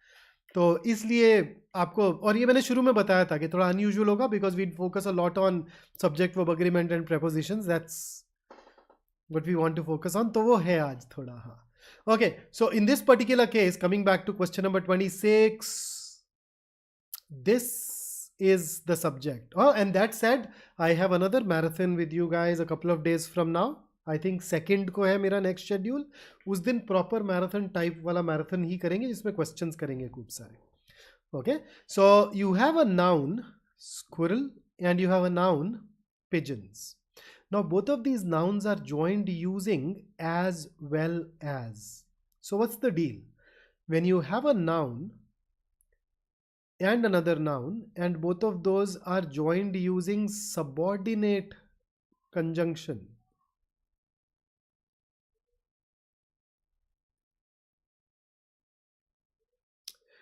and then there is a verb, then in this particular case your verb agrees with the first noun. So this is the noun which will determine the verb. The noun that comes after the subordinate conjunction, well, that's a noun that we ignore. Okay, so in this particular case, the noun that is before the subordinate conjunction, noun 1, is squirrel, which is singular. So we will use keeps and not keep. Right? तो singular verb चाहिए ना हमें, और ध्यान है verb के साथ S और एस कब लगाते हैं सिंपल प्रेजेंट टेंस में, जब उसे सिंगुलर बनाया जाता है और as well as is a subordinate conjunction. In case you wonder how would I know what a subordinate conjunction is, then let's see. So you take up all the conjunctions minus the coordinate conjunctions. अब coordinate conjunctions कौन से होते हैं? ये वाले 7, fan boys, for and nor but or yet and so, minus the correlative conjunctions. correlative conjunctions कौन से होते हैं? जो pairs में आते हैं, ये either or, neither nor, the ones that come in pairs, no sooner than, so that, those kinds. So whatever remains after this is basically subordinate conjunctions. So if you look at a conjunction and you see, अच्छा fanboys में तो नहीं है और paired भी नहीं है, तो it has to be a subordinate conjunction. Okay. So Mayank, I think this will work even better. Otherwise, there are quite a few subordinate conjunctions. And if you are part of my batch, we did talk about it in our last grammar class, I think a few days ago, where we talked about conjunctions and parallelism. Okay, next one. Prime, absolutely yes. We have definitely launched our GDPI batch. In fact, we launched it 2 weeks ago. So if your percentiles are such that you're expecting calls from the colleges that you're targeting, man, do not delay it. Immediately after this session, do reach out to the team and they'll help you.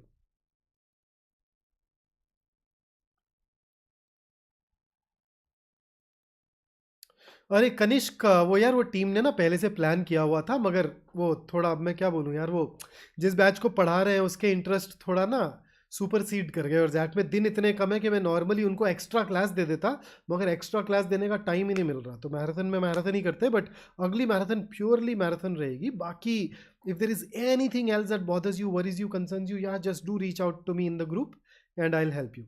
Okay, so once again, in addition to is a subordinate conjunction, so your verb will agree with aparna. Aparna is singular, so is and not are.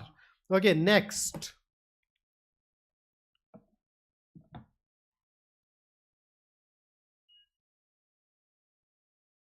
अरे prime, call कर ले यार, तू website पे जा, तुझे number मिल जाएगा, call कर ले, जो भी किसी से भी बात कर ले, मुझे टैग कर दे ग्रुप में जा करके, मैं I will forward it to somebody who looks into this. Okay, तो ऐसा कुछ है नहीं इतना अपना।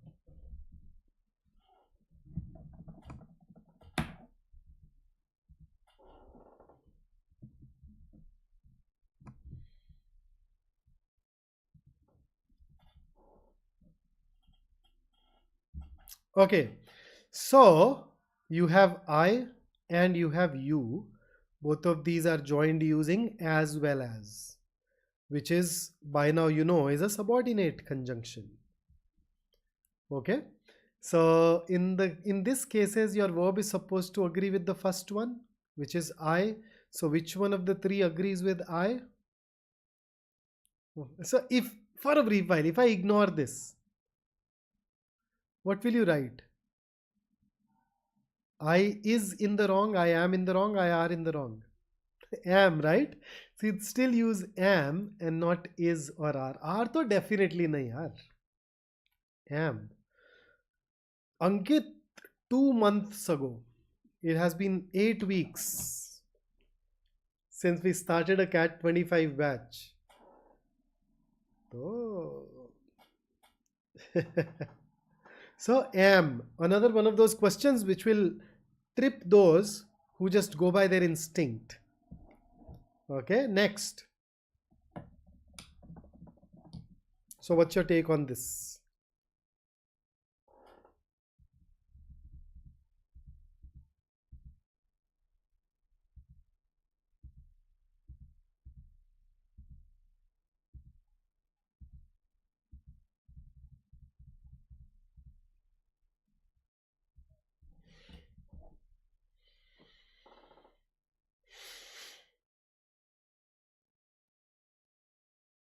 हाँ आदित्य, अच्छा तो नहीं लग रहा क्योंकि यूज कम करते हैं हम ऐसे सेंटेंस, बट अब क्या करें, है तो है।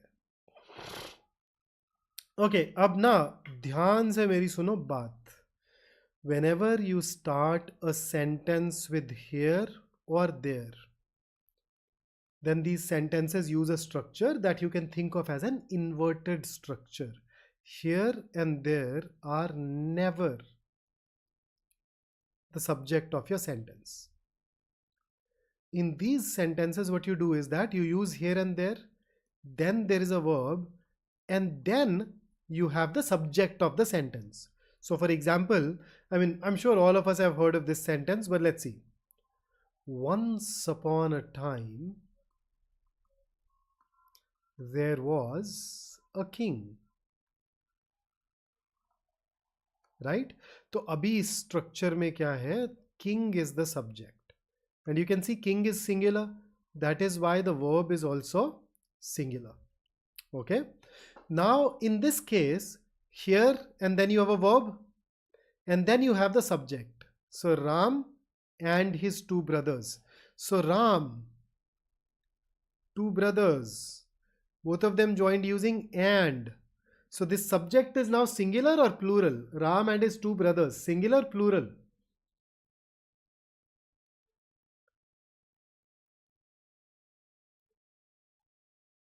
So Riya, the subject is Ram and his two brothers, not just Ram. So singular, plural?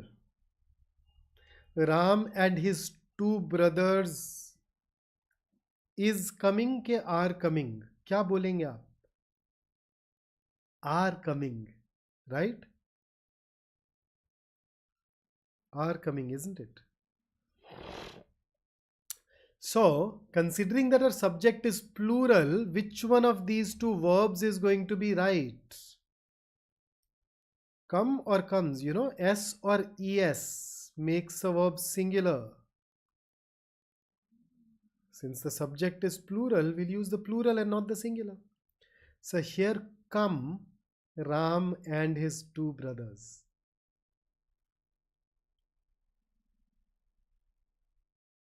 तो मैंने काफ़ी सारे लोगों से गलती करवा दी इस सेंटेंस में आज, ताकि जब एक्चुअल एग्जाम में ऐसा कोई सेंटेंस आए तो उसमें फिर तुम गलती नहीं करो. Okay, so come and not comes. So 30th, another question that gets asked by the truckload in the exams when it comes to errors. So which one?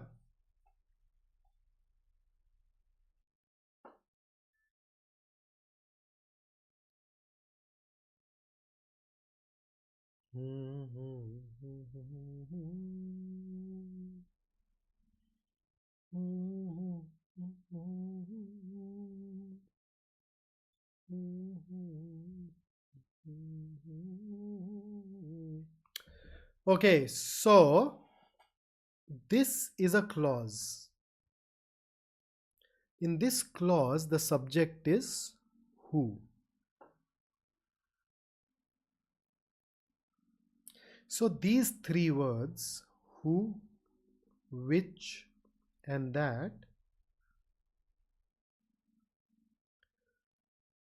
these are called relative pronouns, and they come at the beginning of a clause. They act as a subject. Now the question here is, who is supposed to be singular or plural? Same goes for which and that.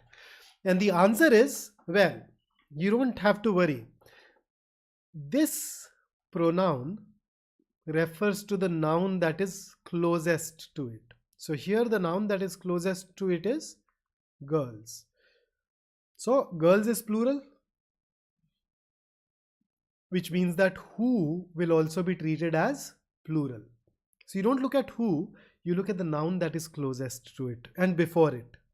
Okay, so it is girls, and that is why we need a plural verb, and the plural verb here is work and not works. So the answer to this question is one thing. The important thing is, in the case of who, which, or that, when they are used as relative pronouns, you need to go by the noun that comes closest to that relative pronoun. The noun that's closest to it and before it. Huh?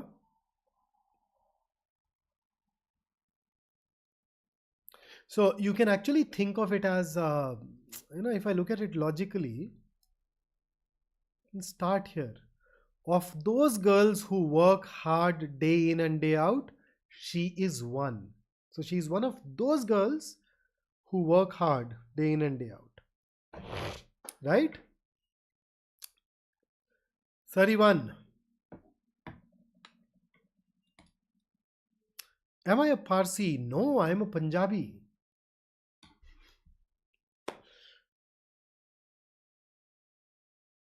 Oh, Mayank got it right. Arey, somehow is okay, but then now I'm sure you'll get it right every single time from here onwards. As I said, answering is one thing, right or wrong.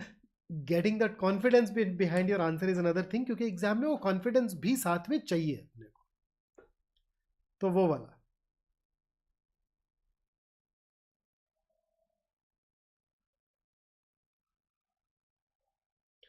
Information is power जानना चाहते हैं कि class और कितने time तक चलेगी.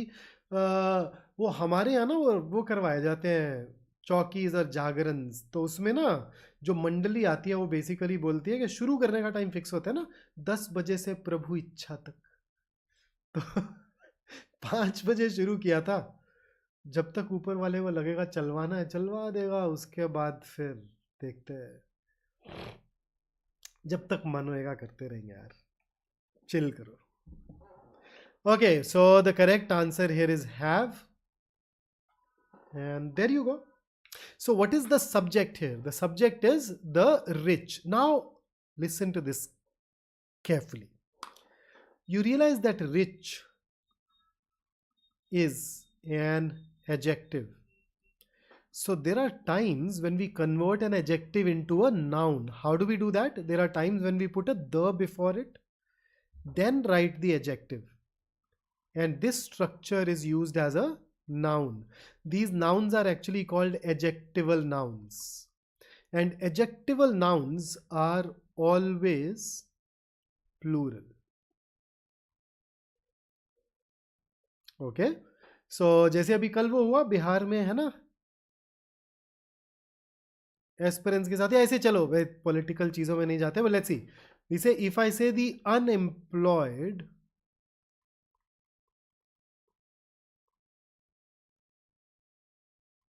want or wants a quick resolution of their concerns. So अब देख रहे हो unemployed, we normally adjective होता है ना unemployed youth, वो यहाँ पे गायब कर दिया वो. So the plus that adjective is being used as a noun. How do we know it is used as a noun? Well, it is acting as a subject in the sentence. Right? So जब भी कभी adjectival noun आएगा तो हमेशा plural verb लेंगे, singular नहीं लेंगे.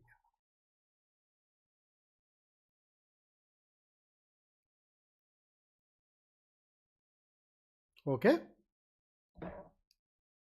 So what did we learn?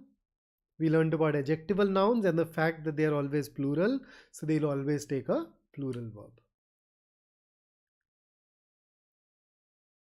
So what's your take?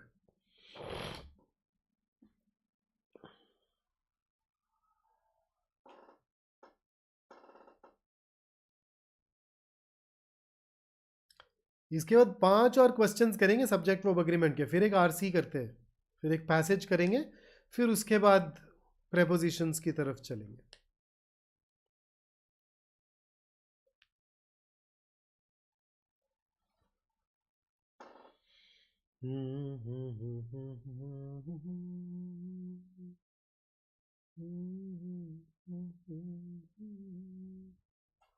Okay, so has.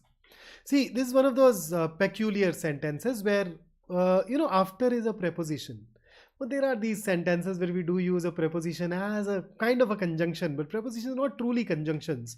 So whenever we use a preposition in this particular manner, you would notice that the noun that you see on both the sides is always singular, and it happens to be the exact same noun. You cannot even put some other noun here and join them together with the help of after. It's the exact same noun in singular form, so it continues to take a singular verb. It's just one of those exceptions. So book after book has been published by this author. page after page has been devoted to her beauty.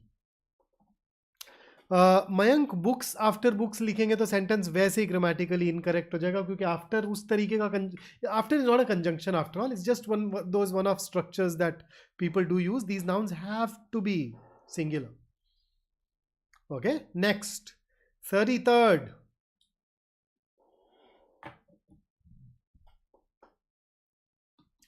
हाँ, patriotism से भरा हुआ सवाल कुछ लोगों को आज दुखी करेगा ये, बट अब क्या करें, सपना तो देख ही सकते हैं.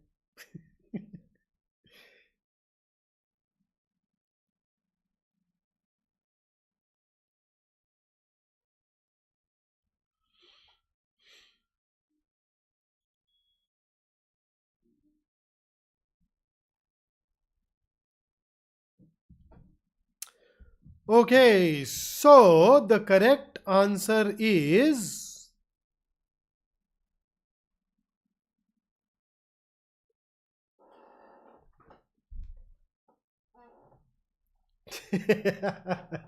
okay, I'm just laughing at Karthik's comment. It's okay.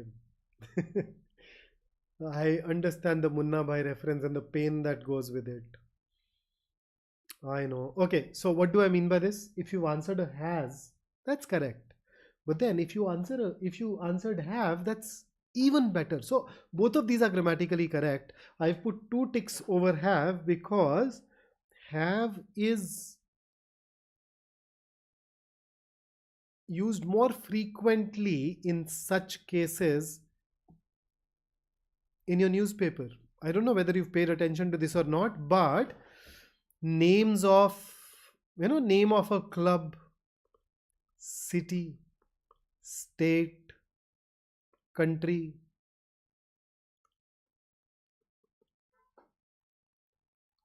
in the domain of sports,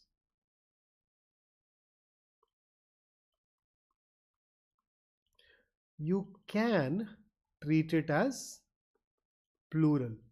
And when I say you can also treat it as singular, but the plural form is more common. Okay, so for example, if you go to the sports page of a newspaper, let's say they're talking about a football match, they'll say France beat Portugal 3-1. Okay, so you're getting the drift. Beat, they don't write beats. Not that beats will be incorrect, but beat is absolutely correct. So in your exam, if you see a sentence that says India or any of these nouns that I've mentioned here, put them in the brackets too, and they use a plural verb and the sentence is talking about sports, in such scenarios, in such situations, that sentence is absolutely legitimate. You will not mark it as a grammatical error. Okay, so this is something that all of us do see on the sports pages of our newspapers, but then somehow we've never consciously registered it. I'm just using this question to ensure that it becomes a part of your conscious mind, right? So have will also be right here. Has तो खैर हमेशा से सही है ये. 34th.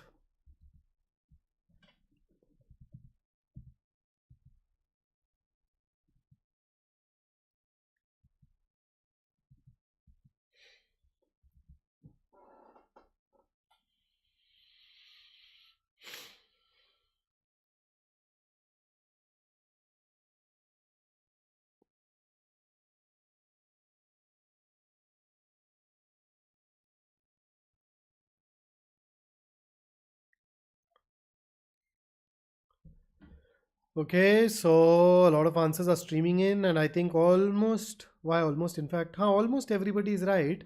It should be have and not has. That's true. Have. Deepti तूने answer change कर लिया अपना. Okay, 35th. So please don't forget to mention 35 before your answer, है ना. 34 35 के बीच में overlap में, otherwise मैं confuse हो जाऊंगा. So 35th, what's your answer?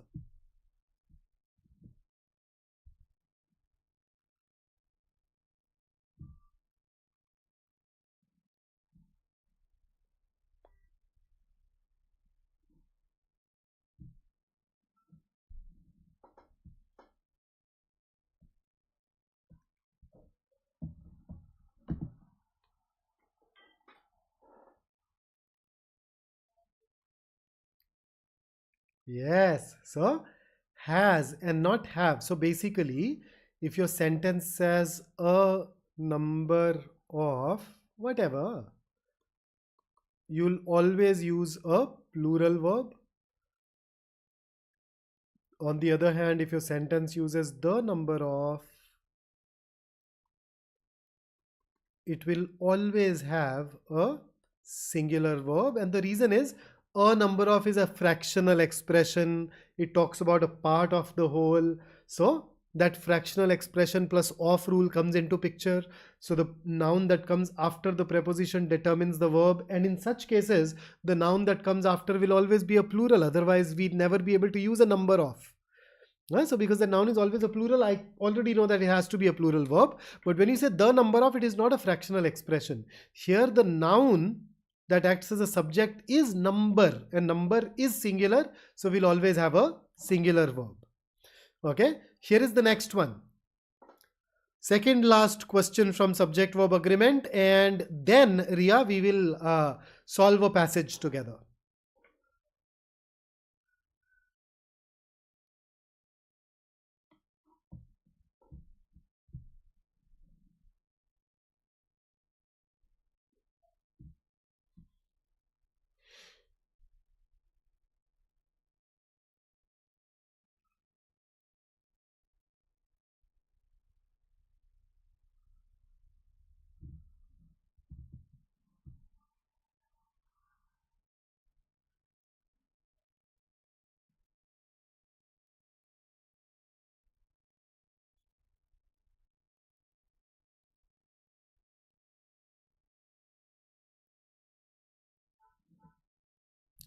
Okay, so the correct answer is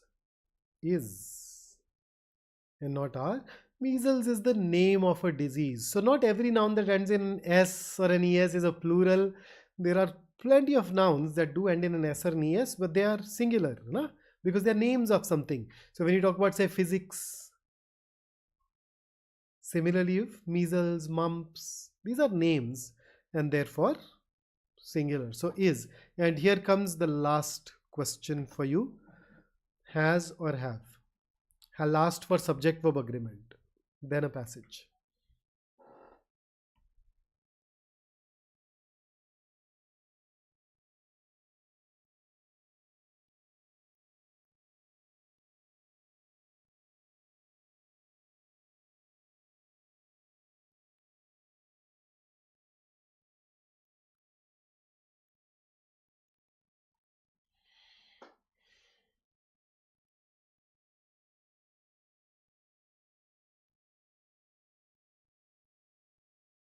Yes.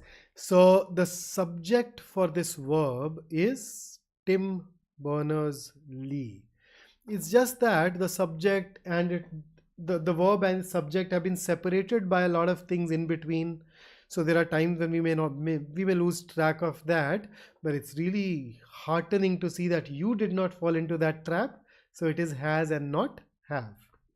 So with that, let's go ahead and solve a passage before we focus on grammar again.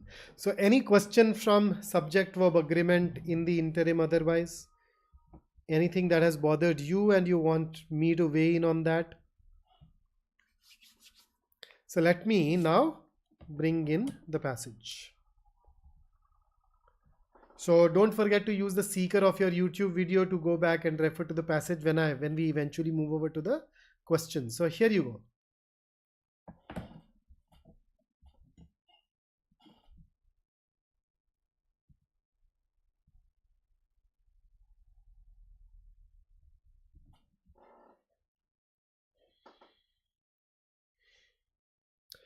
So do let me know when you've managed to read it. Biswati, modifiers always create a trap for you. Okay. Friends, अरे यश वो तो बहुत categorical था ना. When you talk about a city, state, country in the domain of sports, it's okay to use their name as plural.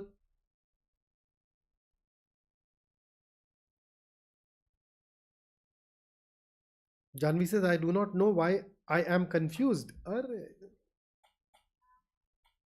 सोचोगे तो पता चल ही जाएगा. देखते हैं, जब पता चल जाए मुझे बताना, then I can help you get rid of that confusion. And for the rest of us, let's just start working on this. Once you've read it, let me know so that I can take you over to the next one.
Okay, switching over to the next paragraph in 10 seconds.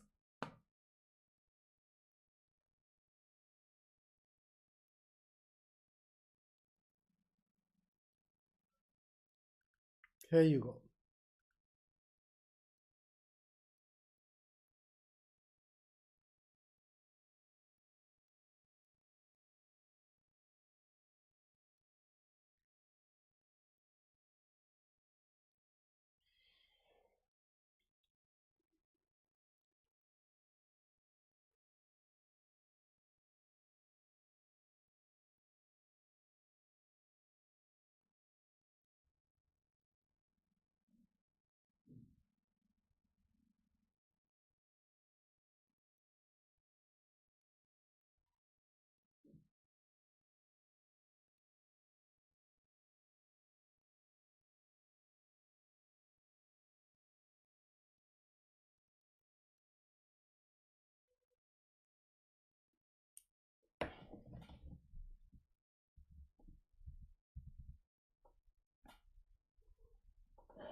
Okay, so switching over to our first question.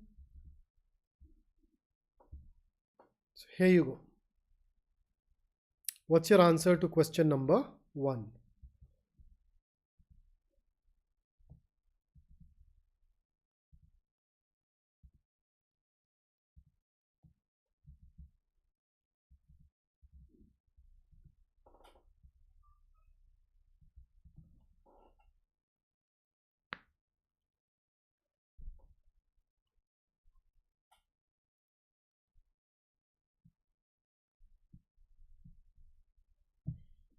Oh, what is the meaning of beset?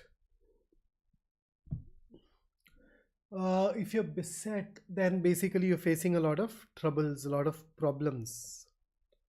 So having a lot of troubles with something, or having to deal with something that causes a lot of troubles.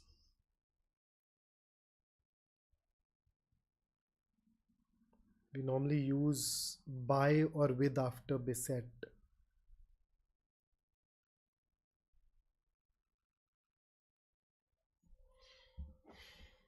Okay, so what's your take on question number 1?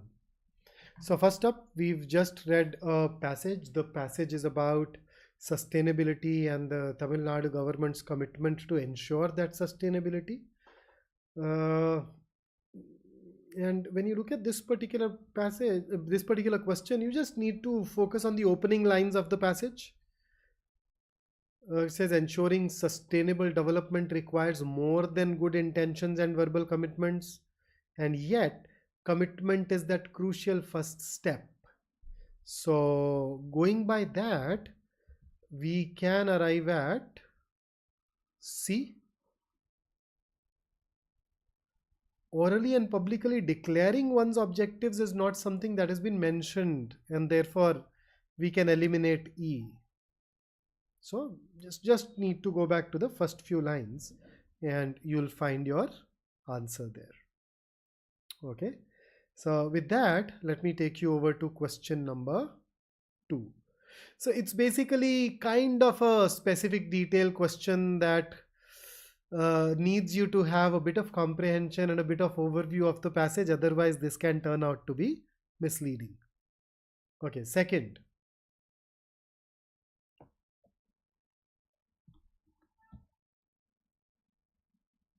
अब मयंक वो तो option में नहीं है ना यार.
Okay, so when it comes to this particular question, we are getting C, we are getting E. So which one of the two? So which of the following is not a challenge? Not a challenge in ensuring sustainability. So which one? So if you go to the last paragraph, it says all modern states are beset by challenges in the sectors of energy transition, mobility transition, and agricultural transition. It is crucial to build capacity capable of fashioning local solutions and ensure that the announcements are all implemented in a time-bound manner. Which means that, notice, this is mentioned, this is mentioned, this is mentioned. So these are definitely challenges, so you can eliminate these. So that basically leaves you with A and C. A and E, sorry.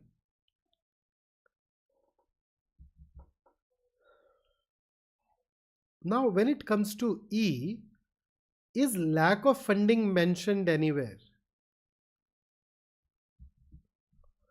Funding is not mentioned. So is this a challenge? We don't know. Is it not a challenge? We don't know. But lack of passion and urgency, from the time-bound manner, we can definitely figure out urgency. Sorry. So can we figure out A from anywhere? We talking about not a challenge. So parent institute. So basically A versus E. Yeah, you just need to refer to parent institutions and is it mentioned anywhere? So that the passion, urgency, seriousness brings to the table are absorbed by other departments. So if the parent institute does not have it, this can become an issue.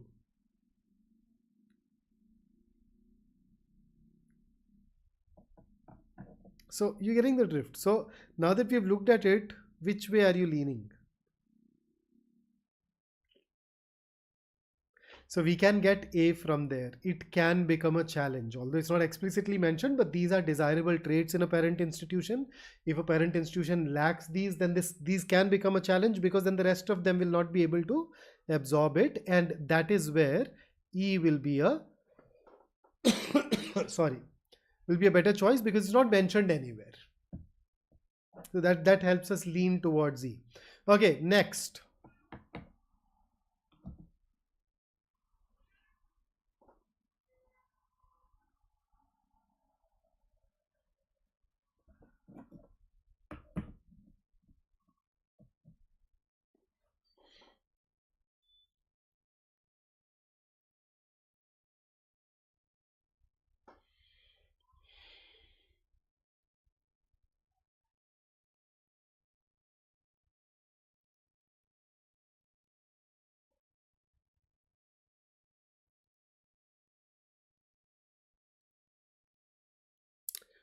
So it was there in the first paragraph. If you go back, you'd find this reference in the second slide. Look at that context.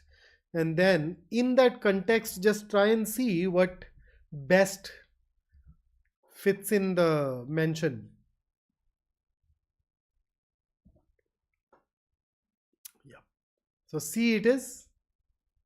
C is going to be absolutely the best fit. And here is one last question from the passage.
Okay, so answers are trickling in now.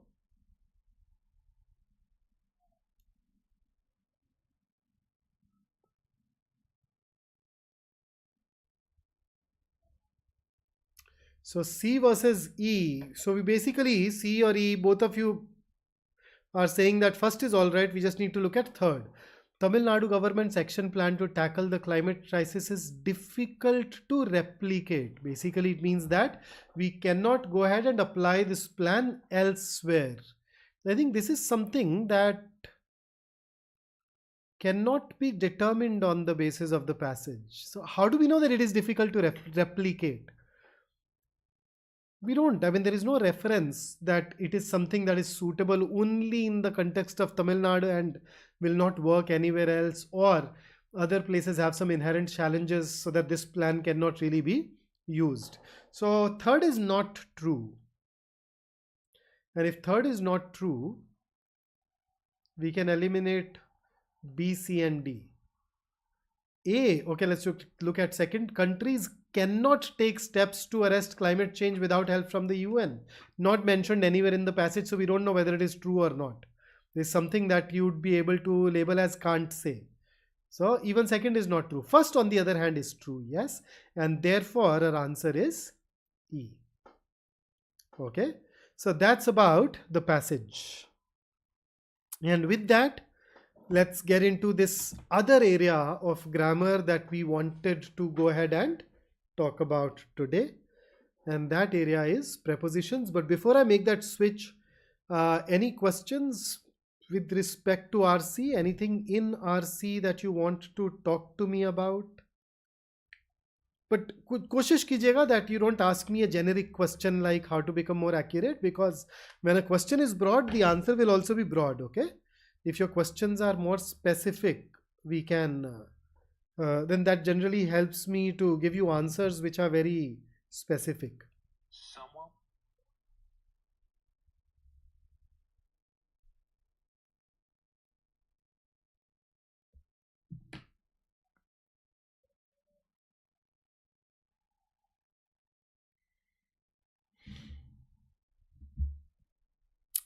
Mayank यार, वो मैंने शुरू में बोला था ना, मेरे को पहले बैच वाले जो फोकस एरियाज है उन पे काम करना है यार आज.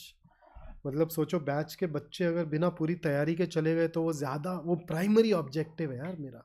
क्या करूँ मैं.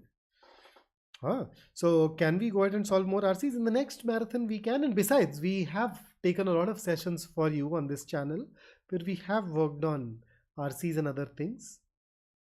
तो आरसी में तो क्या है ना कि बहुत सारे लोगों ने जिन्होंने कैट की तैयारी की उनको जनरली यार बहुत सॉलिड लेवल की तैयारी हो गई. तो डिफरेंट एरियाज हैं. Grammar is brand new, fill in the blanks brand new, poetry brand new. So we tend to anyway focus a little more on those areas. तो वो एक अलग अपना इशू है. हाँ. Bhavya, which type of RCs are mostly asked? I would say that RCs that talk about philosophy, particularly ethics, RCs that are based on social issues, RCs that are based on political theory, especially the concept of justice, they're usually asked a little more. The size is usually shorter. Okay, तो चलिए switching over to the topic that I wanted to cover for my students of the batch, prepositions. और चूंकि मैं यहाँ पे करवा रहा हूँ मैराथन में, तो आपने देखा ना सब्जेक्ट वर्ब अग्रीमेंट में भी I have not kept it all concept centric. There are a lot of questions that we've gone through, bloody 37 of those, yeah. So I'll just try and do the same thing in prepositions too, touch upon the topics and then dive more into questions, and because it's a marathon, hopefully take you through these things better. Okay, so what exactly are prepositions? If I were to ask you, what's the answer that you'll give me? Bolliye, what are prepositions?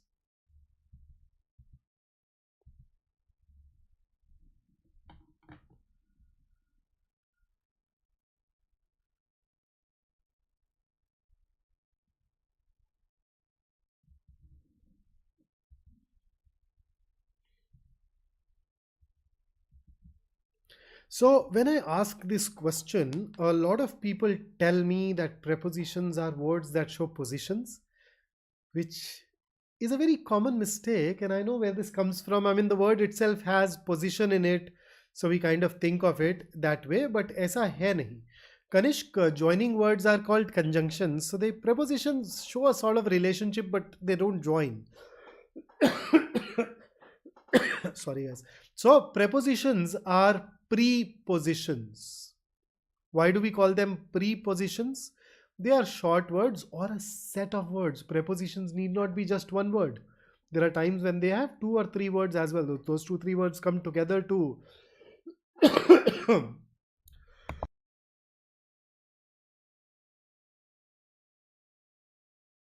my bad, yeah, I'm a bit under the weather.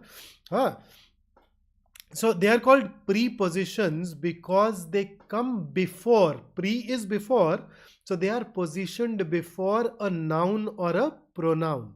So they do come before a noun or a pronoun, but what do they do when they are put before a noun or a pronoun? Well, their job is to establish a relationship between that noun or that pronoun and the rest of the sentence. So what kind of relationship? What kind of relationship? They can show relationships of time, relationship of place, or any other logical or abstract relationship. Okay, so what kind of relationship? They show a relationship of space, time, or some other logical relationship between the noun or the pronoun that comes after it and the rest of the sentence. Okay, so for just to take an example that you typically find in your grammar textbooks. So when I say the book is on the table, so dekh rahe ho, here is the preposition and here is the noun that comes after it. the table, and its job is to give you the relationship, in this case of space. Space basically would mean position, place, direction. Okay, so this basically talks about space, a spatial relationship. So when you read this sentence, you know that the table, that the book is kept on the surface of the table. It is, so the surface of the table and the book, they're touching each other, and the book is the one which is on the top. These are the kind of things that you learn from prepositions. So you've already gone through these things back in school. Let me test your understanding of this. So here's a quiz on the prepositions of space. Have a look at this particular set of directions once. Do read the directions. Just let me know that you've read it. Okay, just drop in a Y once you've read the directions, and I'll take you to the quiz.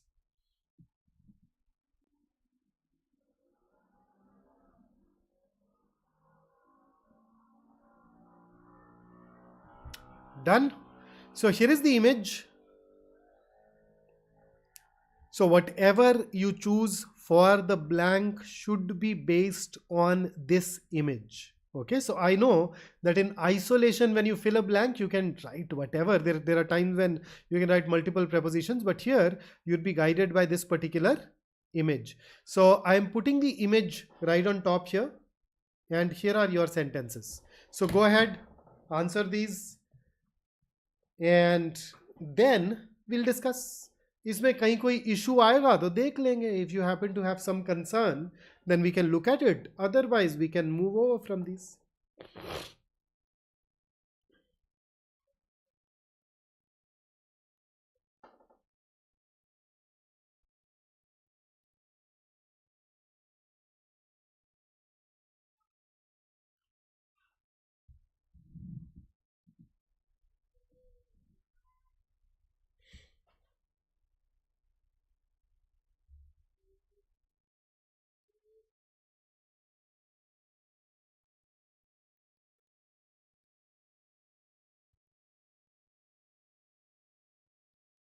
Yeah, are we sure? Viswadeep, are you sure about the second? Chakshika, sure.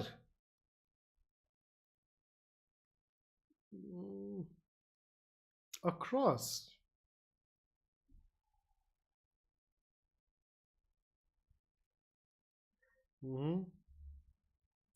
Shall we? Sure about the second? And the third?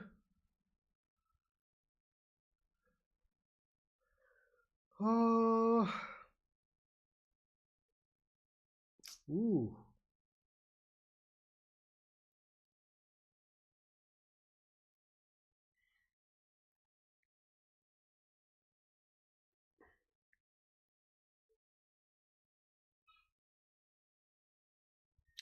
Okay, 10 more seconds and I will share the answers.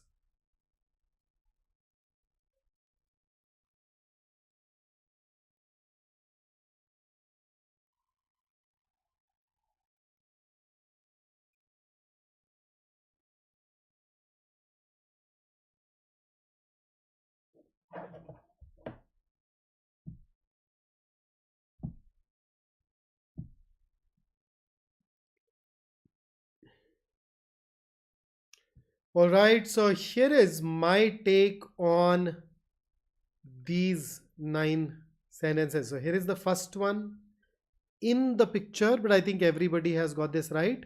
Here is the second one. So a lot of you have written something else. For example, one of the things that I noticed for second was on, but then see, here is a table. If you say the woman is sitting on a table, on would basically mean that you're sitting here. That's on. Is she sitting on a table? No. Then some people also chose near. Now, near in this case is ambiguous. Near simply means that the woman had the table in the vicinity. But if you look at the image, it's very clear that she is using that table. So when you are there using the table, then you are at that table. okay, then you are at the table. You're not on, you're not near, you're not around. Before is basically used in the sense of before and after. And once again, if you, so before to definitely cannot go, but so you get the drift, right? When you sit across is on the other side. You can sit across me on a table, but if you're the only one sitting there, how can you be across the table? Here, let me give you another example. I walked across the room to meet my friend. So you get this, how we use across. Okay. Then here is the third one. Sitting on a chair. Then the fourth one.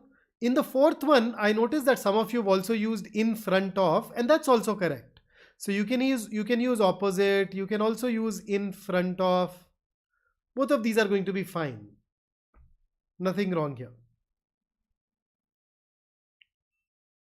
Okay. Then here is the fifth one. I noticed that some of you also used beneath.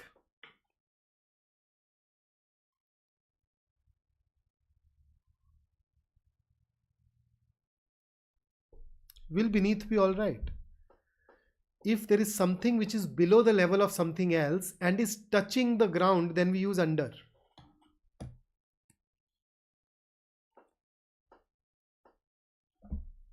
If it is not touching the ground, then you can use beneath. So in this case, the legs are not exactly going to dangle in the air, right? So therefore, under. Then here is 6th and 7th and 8th and 9th. So now I noticed that a lot of you are asking, okay, why not beside, why not across? भाई कौन से sentence के लिए? Which sentence are you talking about? वो तो लिख दो. So now that I've shared all the answers, which sentence do you want to talk about? So you realize, although it is a live class, but the situation is such that whenever I say something here, you get to hear it after a gap of around 15 seconds. So I say something, it reaches you in 15 seconds, then you process it, then you type it. So by that time, when I get to read it, 20 seconds have elapsed. So I do not really know the context that we are talking about. Okay. In the last one, can we use beside? You can. It's a 2D image. So if it is not under the surface, if the bag is not covered by the tabletop, in that case, yeah, you can also use beside. Even that will work. Beside is also going to be okay. Okay. Any other sentence?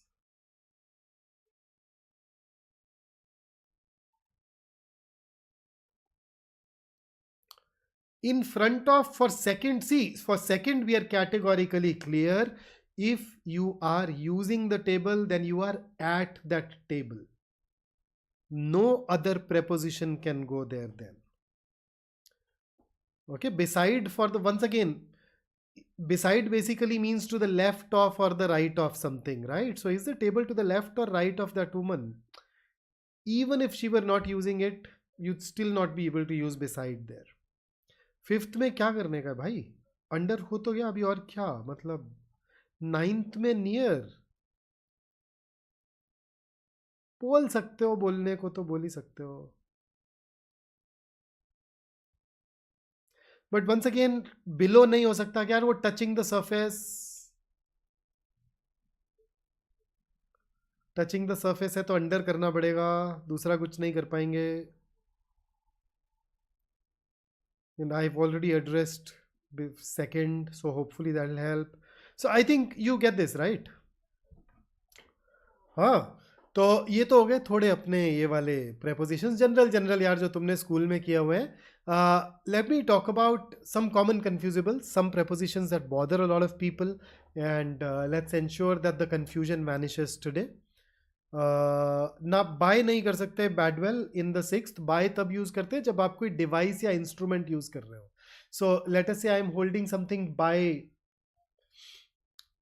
Some other instrument, चिमटे से किसी चीज को पकड़ा हुआ है तो bye आएगा. हाथों को यूज कर रहे हैं तो बाय थोड़ी आएगा. इट्स नॉट एन इंस्ट्रूमेंट और एन apparatus और a device that you using. So by यहाँ तो नहीं यूज कर पाएंगे. Okay, so between versus among, tell me what's the difference between these to.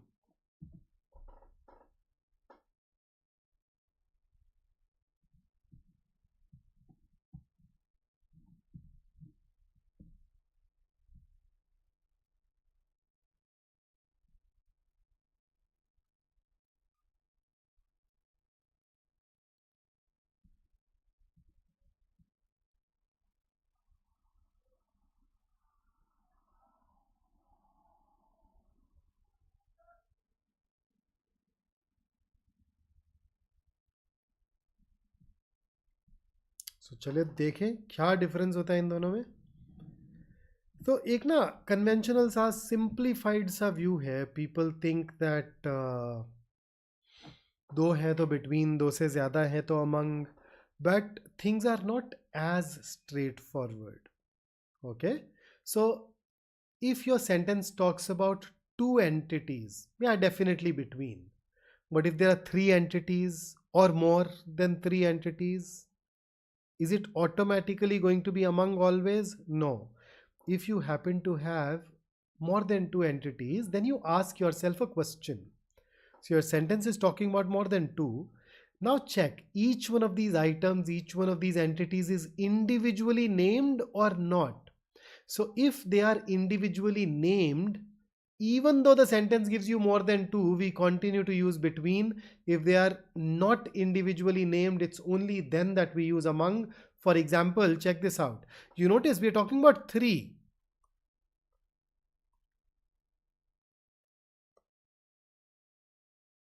But they are individually named, so we are using between. Had it been just this, three Ivy League colleges, they're not individually named, that is when we bring in among. तो ऐसे blindly नहीं कर सकते.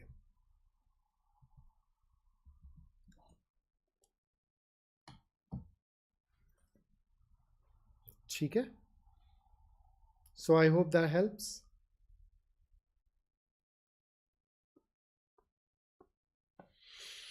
Biswadeep, that can be another way of looking at it, yes.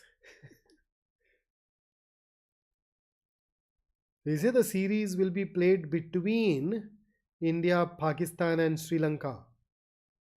You don't use among there because the countries are individually named. Okay, so this is nuance here that we need to get into. Okay, then the next set that bothers a lot of people is on versus on to.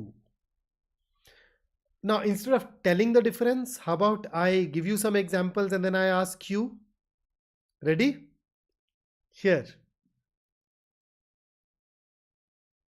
Let me give you one more.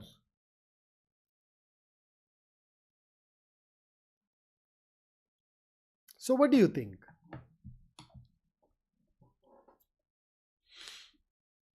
Mayank, between, in that case between, यार वो अलग चीज है. वो तो between when you're in the middle of two things, वो वाला तो अलग, उसमें तो confusion होती नहीं ना. और वैसे भी दो ही लोग हैं उसमें, तो हमेशा between ही आएगा. दो से ज्यादा होते तो among आता. वो that's another use which people don't get confused by, so I'm not really getting into that at this time.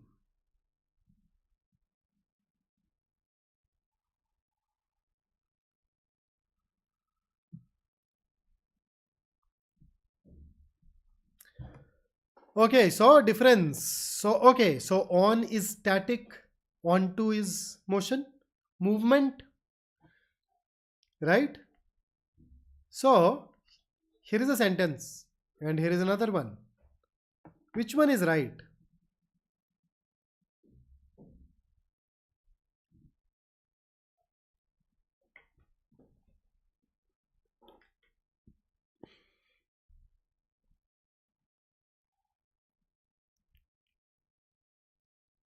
So which one of the two is right?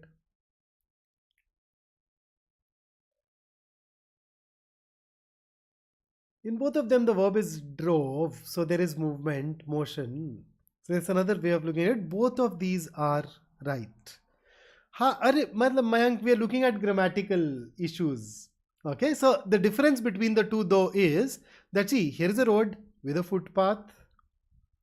So, when you look at the first one, Salman drove his car on the footpath, it means that this is where the car was being driven. From the beginning to the end, it continued to be on the footpath. But when you say Salman drove his car onto the footpath, it basically means that the car was driving here to begin with, then it changed directions, got onto the footpath, and then proceeded further. So in onto, there is this change of direction, change of level, so to say. So in the first one, he was on the footpath throughout. In the second one, he changed directions and got onto the footpath. Initially, he was not there. So I hope you get the drift. So that's on versus onto. So, and then of course, if the verb has a movement or not, you can see it. I need the data on this disk, but transfer the data onto the disk. So it's always involved with whether the verb is static or dynamic. That's another dimension. And then let's never forget that we always can have idiomatic expressions. We can have idioms. So if you're onto something, it means that there was something which was supposed to be a secret, but you became aware of it. So this idiomatic expression has its own meaning, and idioms, as you know, are always right. So let me throw one more word into the mix. So how about on versus onto versus upon? Okay, and let me in fact, let's say ask you a question. Which one of these three prepositions would you prefer for the sentence? On, onto, or upon?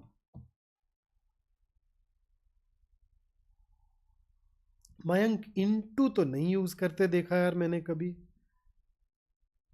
Haven't seen it.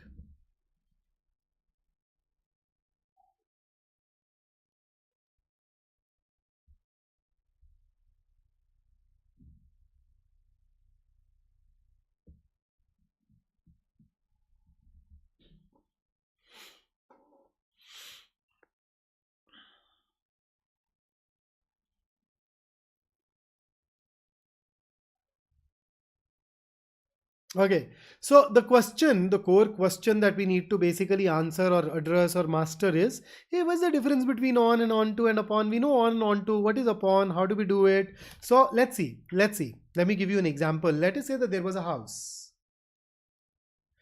and there are these two cats who live in that neighborhood, and they happen to be friends. Okay, so that house had a car parked in front of it.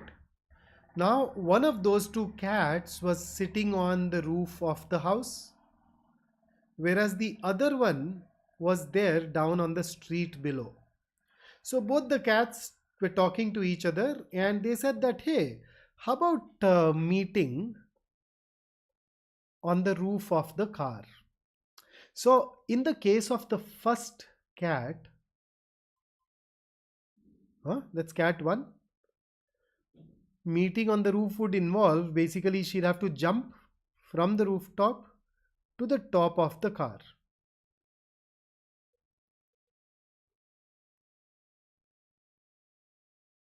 Right? So go from here to here. Whereas in the case of the second one, she needs to get here. So in the first case, there is movement, but you are going from a higher level to a lower level. So when you go from a higher level to a lower level, you use upon. So we'll say cat 1 jumped upon the roof of the car. But in the case of the second cat, the movement is taking that cat from a lower level to a higher level. So when you go from a lower level to a higher level, you call it onto. So normally when you throw a book, you throw it when you are standing. So a person is standing, and in that case, the table will be at a lower level, so upon.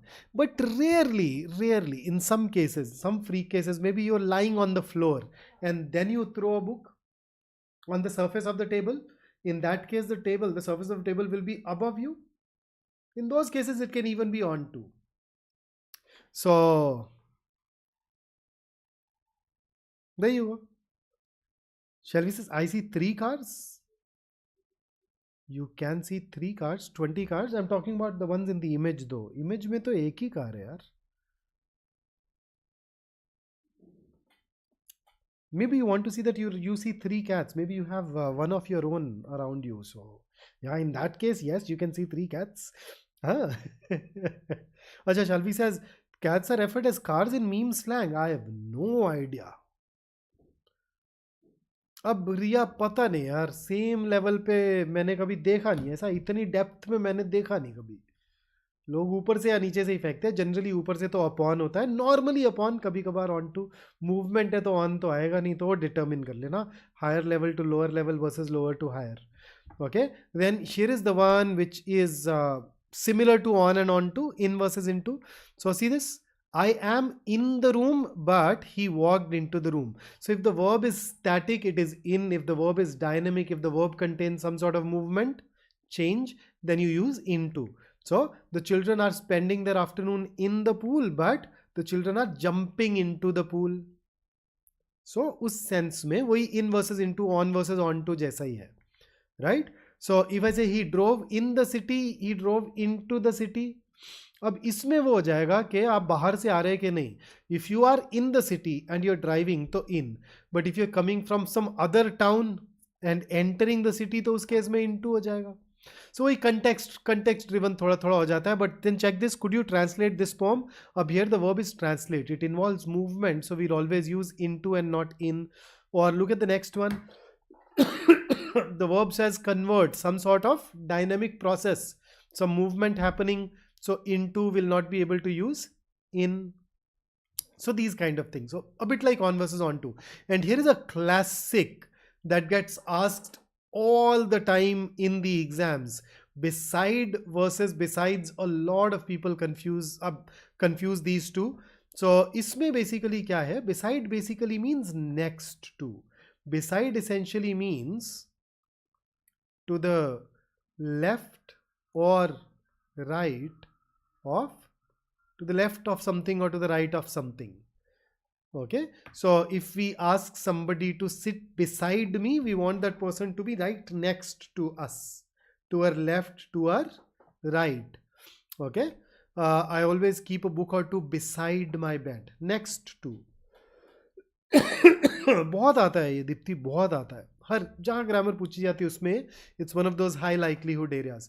Then besides means in addition to. So when you add an S to beside, it becomes in addition to. I think the examples will make it clear. Okay, so I hope the example will make it clear for you.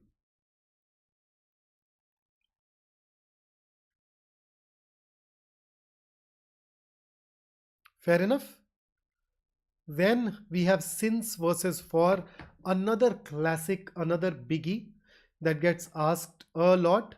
So since is used before the starting point of an activity. So I've liked you since 6th standard. That's a point of time. Okay, I've been driving since 10:30 p.m. That's a point of time. Whereas for is always used before a duration, a time period, not a point of time, but a period of time. Huh? So I've liked you for 10 years. I've been driving for 6 hours. So you get the difference between since and for?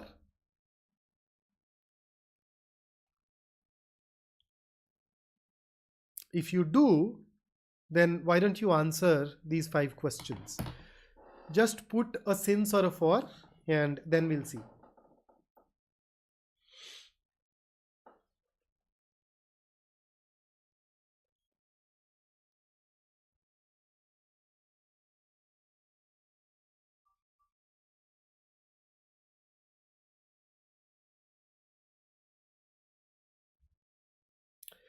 You can also write an S or an F for each one of these questions. If you're dropping in the answers, even that will work.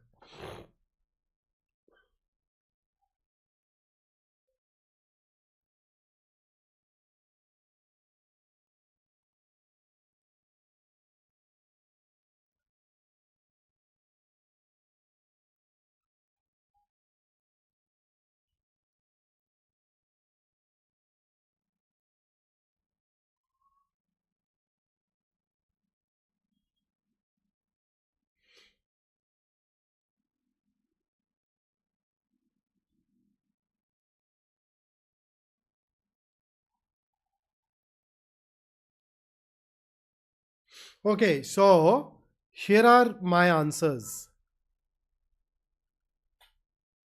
So I've been waiting since 4 o'clock. Sue has only been waiting for 20 minutes, for 6 years, since, and since. So if you have a question about any of these, let me know. So just put the number of the sentence and then ask. So when you talk about Valentine's Day basically means 14th February. So 14th February is a point of time. It is not a duration. So because it's a point of time, we'll use since. For, you'd write for 14th February to today is basically what, around 10 months. So had it been 10 months, you'd write for. Okay. So it's a point. So imagine here is a timeline. This is today. So when you say 14th February is a duration or a point? So 14th February is basically a point of time here, no? So you'd use since. So Avantika says 6 years. 6 years is very clearly a duration. So if I talk about 6 years, this is 2024. So they've been learning English for 6 years. So they must have started in 2018. So they've been learning it since 2018, but they've been learning it for 6 years. Duration में हमेशा क्या होगा, एक measurement होगा, एक unit of measurement होगा, एक unit of time होगा. Okay. Same here, 1998 is a point of time, just like 2018. So I hope that covers it. Right? Here are 5 more.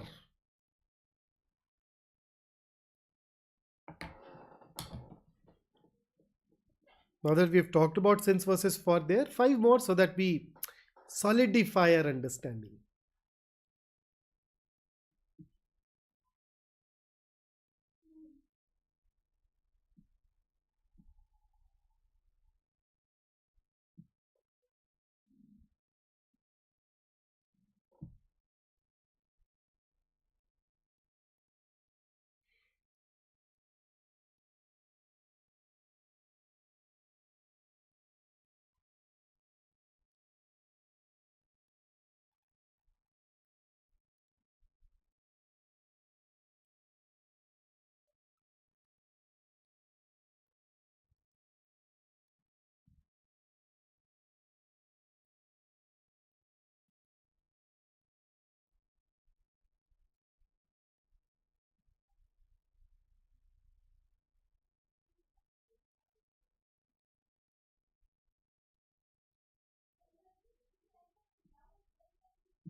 All right, so here are the answers.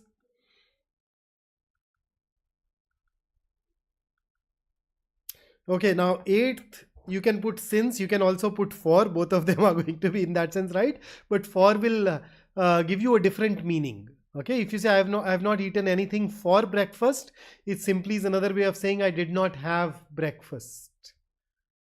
वो एक अलग चीज ना, what did you have for breakfast, वैसे वाला. But if you want a preposition to indicate time, then the time will be since. Breakfast is basically a point of time, right? वो normally सुबह जब भी करते हो, 8 बजे 9 बजे 10 बजे types, whatever. Then that's 9th and that's 10th. So Rajnandan Kumar, 2 months is very clearly a duration. भाई साहब 2 months को तो ऐसे दिखाओगे ना, point of time की तरह कैसे दिखाओगे?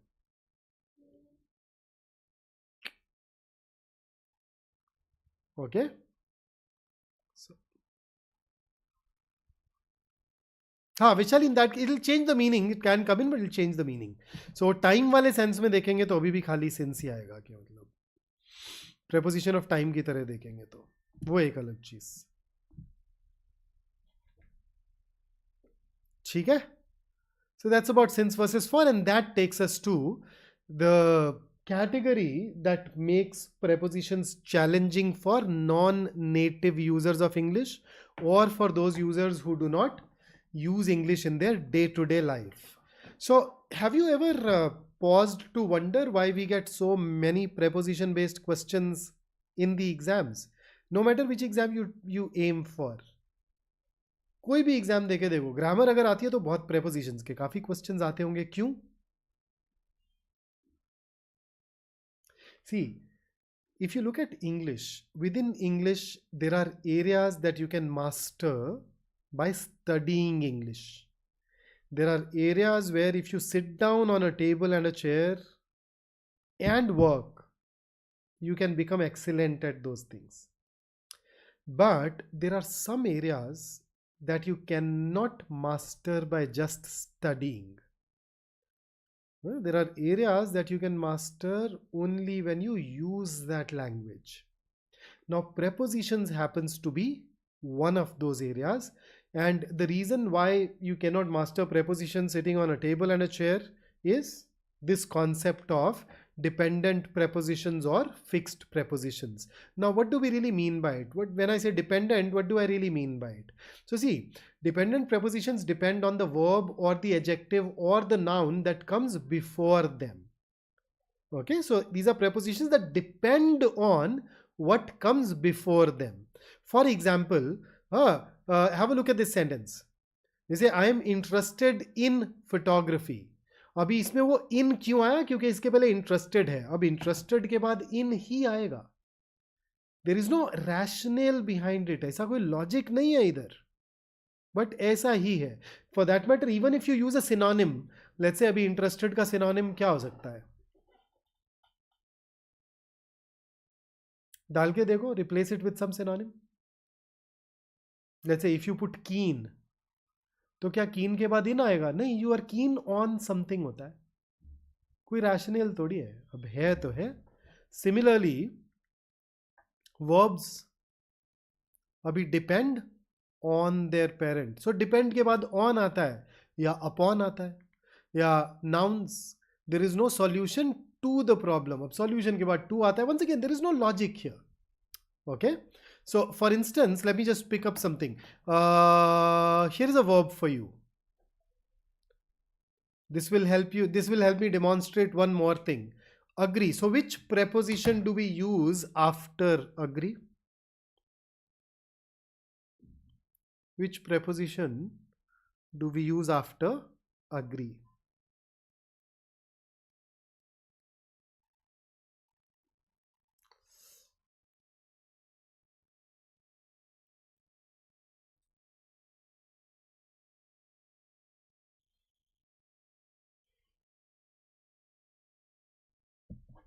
So agree on, fantastic. You're saying agree with, okay. So you agree on or upon a price, but you agree with a person, or agree to a person or an idea. Do we also use a person or an idea? So you notice, in this case, you notice what's happening. We are not only looking at the verb before, we are also looking at what is stated after. And there is no logic here. Now there are thousands of adjectives, thousands of verbs, many thousands of nouns. Is it possible for us to memorize the preposition that comes after every adjective, every verb, every noun when they are so numerous? No. And that is why only those who use English in their day-to-day life, only those who use English extensively, they find this area easy. They look at a sentence and they know what preposition has to be used here. But those of us who do not use English in our day-to-day lives, well, we are the ones who are troubled, who are bothered by this. So whenever the examiner wants to differentiate between people who have studied English versus people who use English as their primary language, he gets into areas like prepositions. So you get the drift, right? Agree on upon I've already written. No? So, right? So here is a question for you.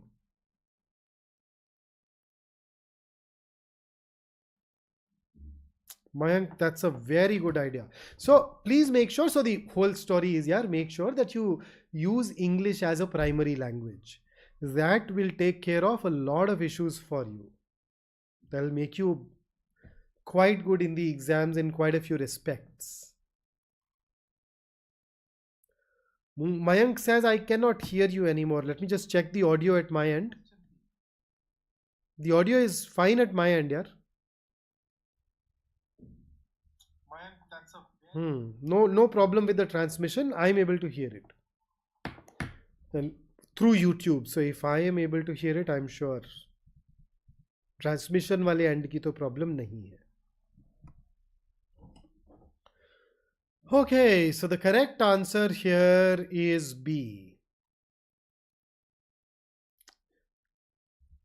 Dispose of. Of is a preposition. A lot of us are also writing C. Of with a double F. Well, that's an adverb. It is not even a preposition. Off is just off is the opposite of on. Switch on, switch off. Whereas if you want to create this phrasal verb that means to get rid of something, then that phrasal verb is completed by adding the preposition of and not the adverb of. Kanishk says, I listen to Babbu Man's English. भाई बब्बू मान ने कब से अंग्रेजी गाने गाने शुरू कर दिए भाई? हाँ, और वो गाए भी तो मत सुनना यार, वो तो हमारे पंजाबी भाई हैं जिनकी एक लेजेंडरी एल्बम आई थी 20 साल पहले. They made entire Punjab go crazy with some amazing songs. सौंदी चढ़ी and God knows what all. So I hope this fixes it. Off versus off for you. Next.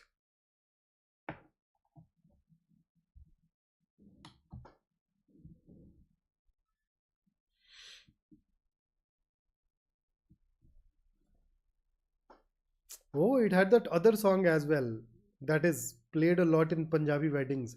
Loka ne piti tupka tupka, मैं तो पीती बाटे नाल. Man. अच्छा याद करवाया तुमने बब्बू मान. मैं शायद उसके आज एक दो गाने सुन लूंगा.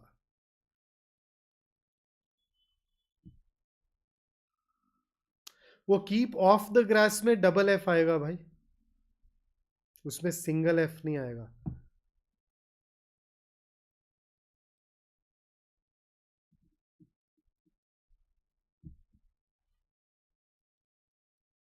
Okay, but the answer for second, you are absolutely spot on. It is C. Once again, fixed / dependent prepositions, फिर साथ में थोड़ा phrasal verbs के concepts, idiomatic expressions के concept. तो prepositions में ना ज़्यादा logic नहीं लगता है. Preposition में if you ask me why, I won't even have an answer to you. And it's not just me, nobody will have an answer to you. The only answer is यार यही आता है. Okay, third.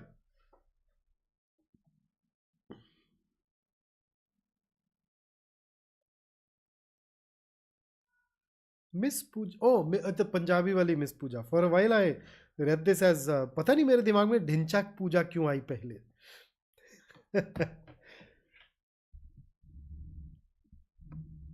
Dharni, is the volume level inadequate for you? Hello, is the volume level inadequate और should I still go louder still? मेरे ख्याल से चल जाना चाहिए यार इतने से काम.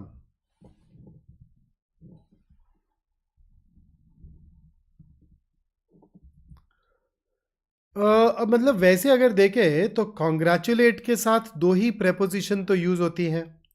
यू इधर यूज ऑन और यू यूज फॉर. तो मतलब अरे वैसे भी यार अभी तुमको क्या बताओ, ये रहा माइक, इस पे बोल रहा हूँ मैं.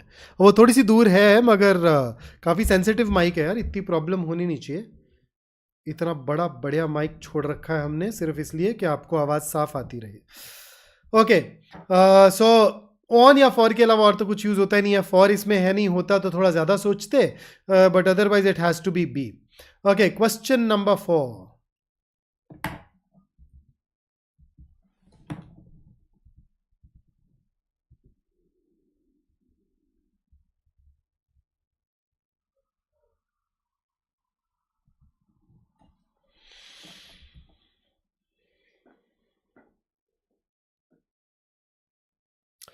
नहीं कनिष्क, ये AKG वाला है, रोड वाला नहीं है. हाँ, कुछ स्टूडियोज में रोड वाला भी लगाया हुआ है, ये AKG है, इट वर्क्स फाइन. रोड वाला becomes too expensive यार. Okay, so it is going to be C. When you ask somebody कि यार आपकी घड़ी में क्या समय हुआ है, what is the time? By your watch. We don't say in or on. We say by. Again, no logic. We'll have to remember this. And here is a question that takes you a little beyond prepositions. The fifth fill in the blank gives you 2 blanks. Tell me what you want here.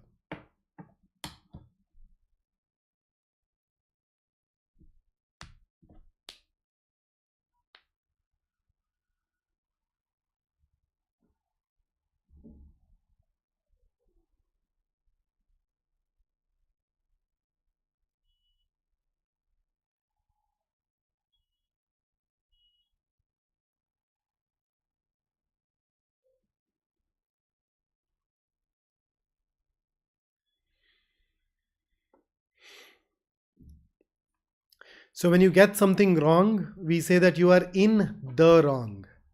So basically you need the. Without the, you can rule out those options. And since there are just 2 individuals, among is also ruled out. So your answer has to be option C. So more such things later.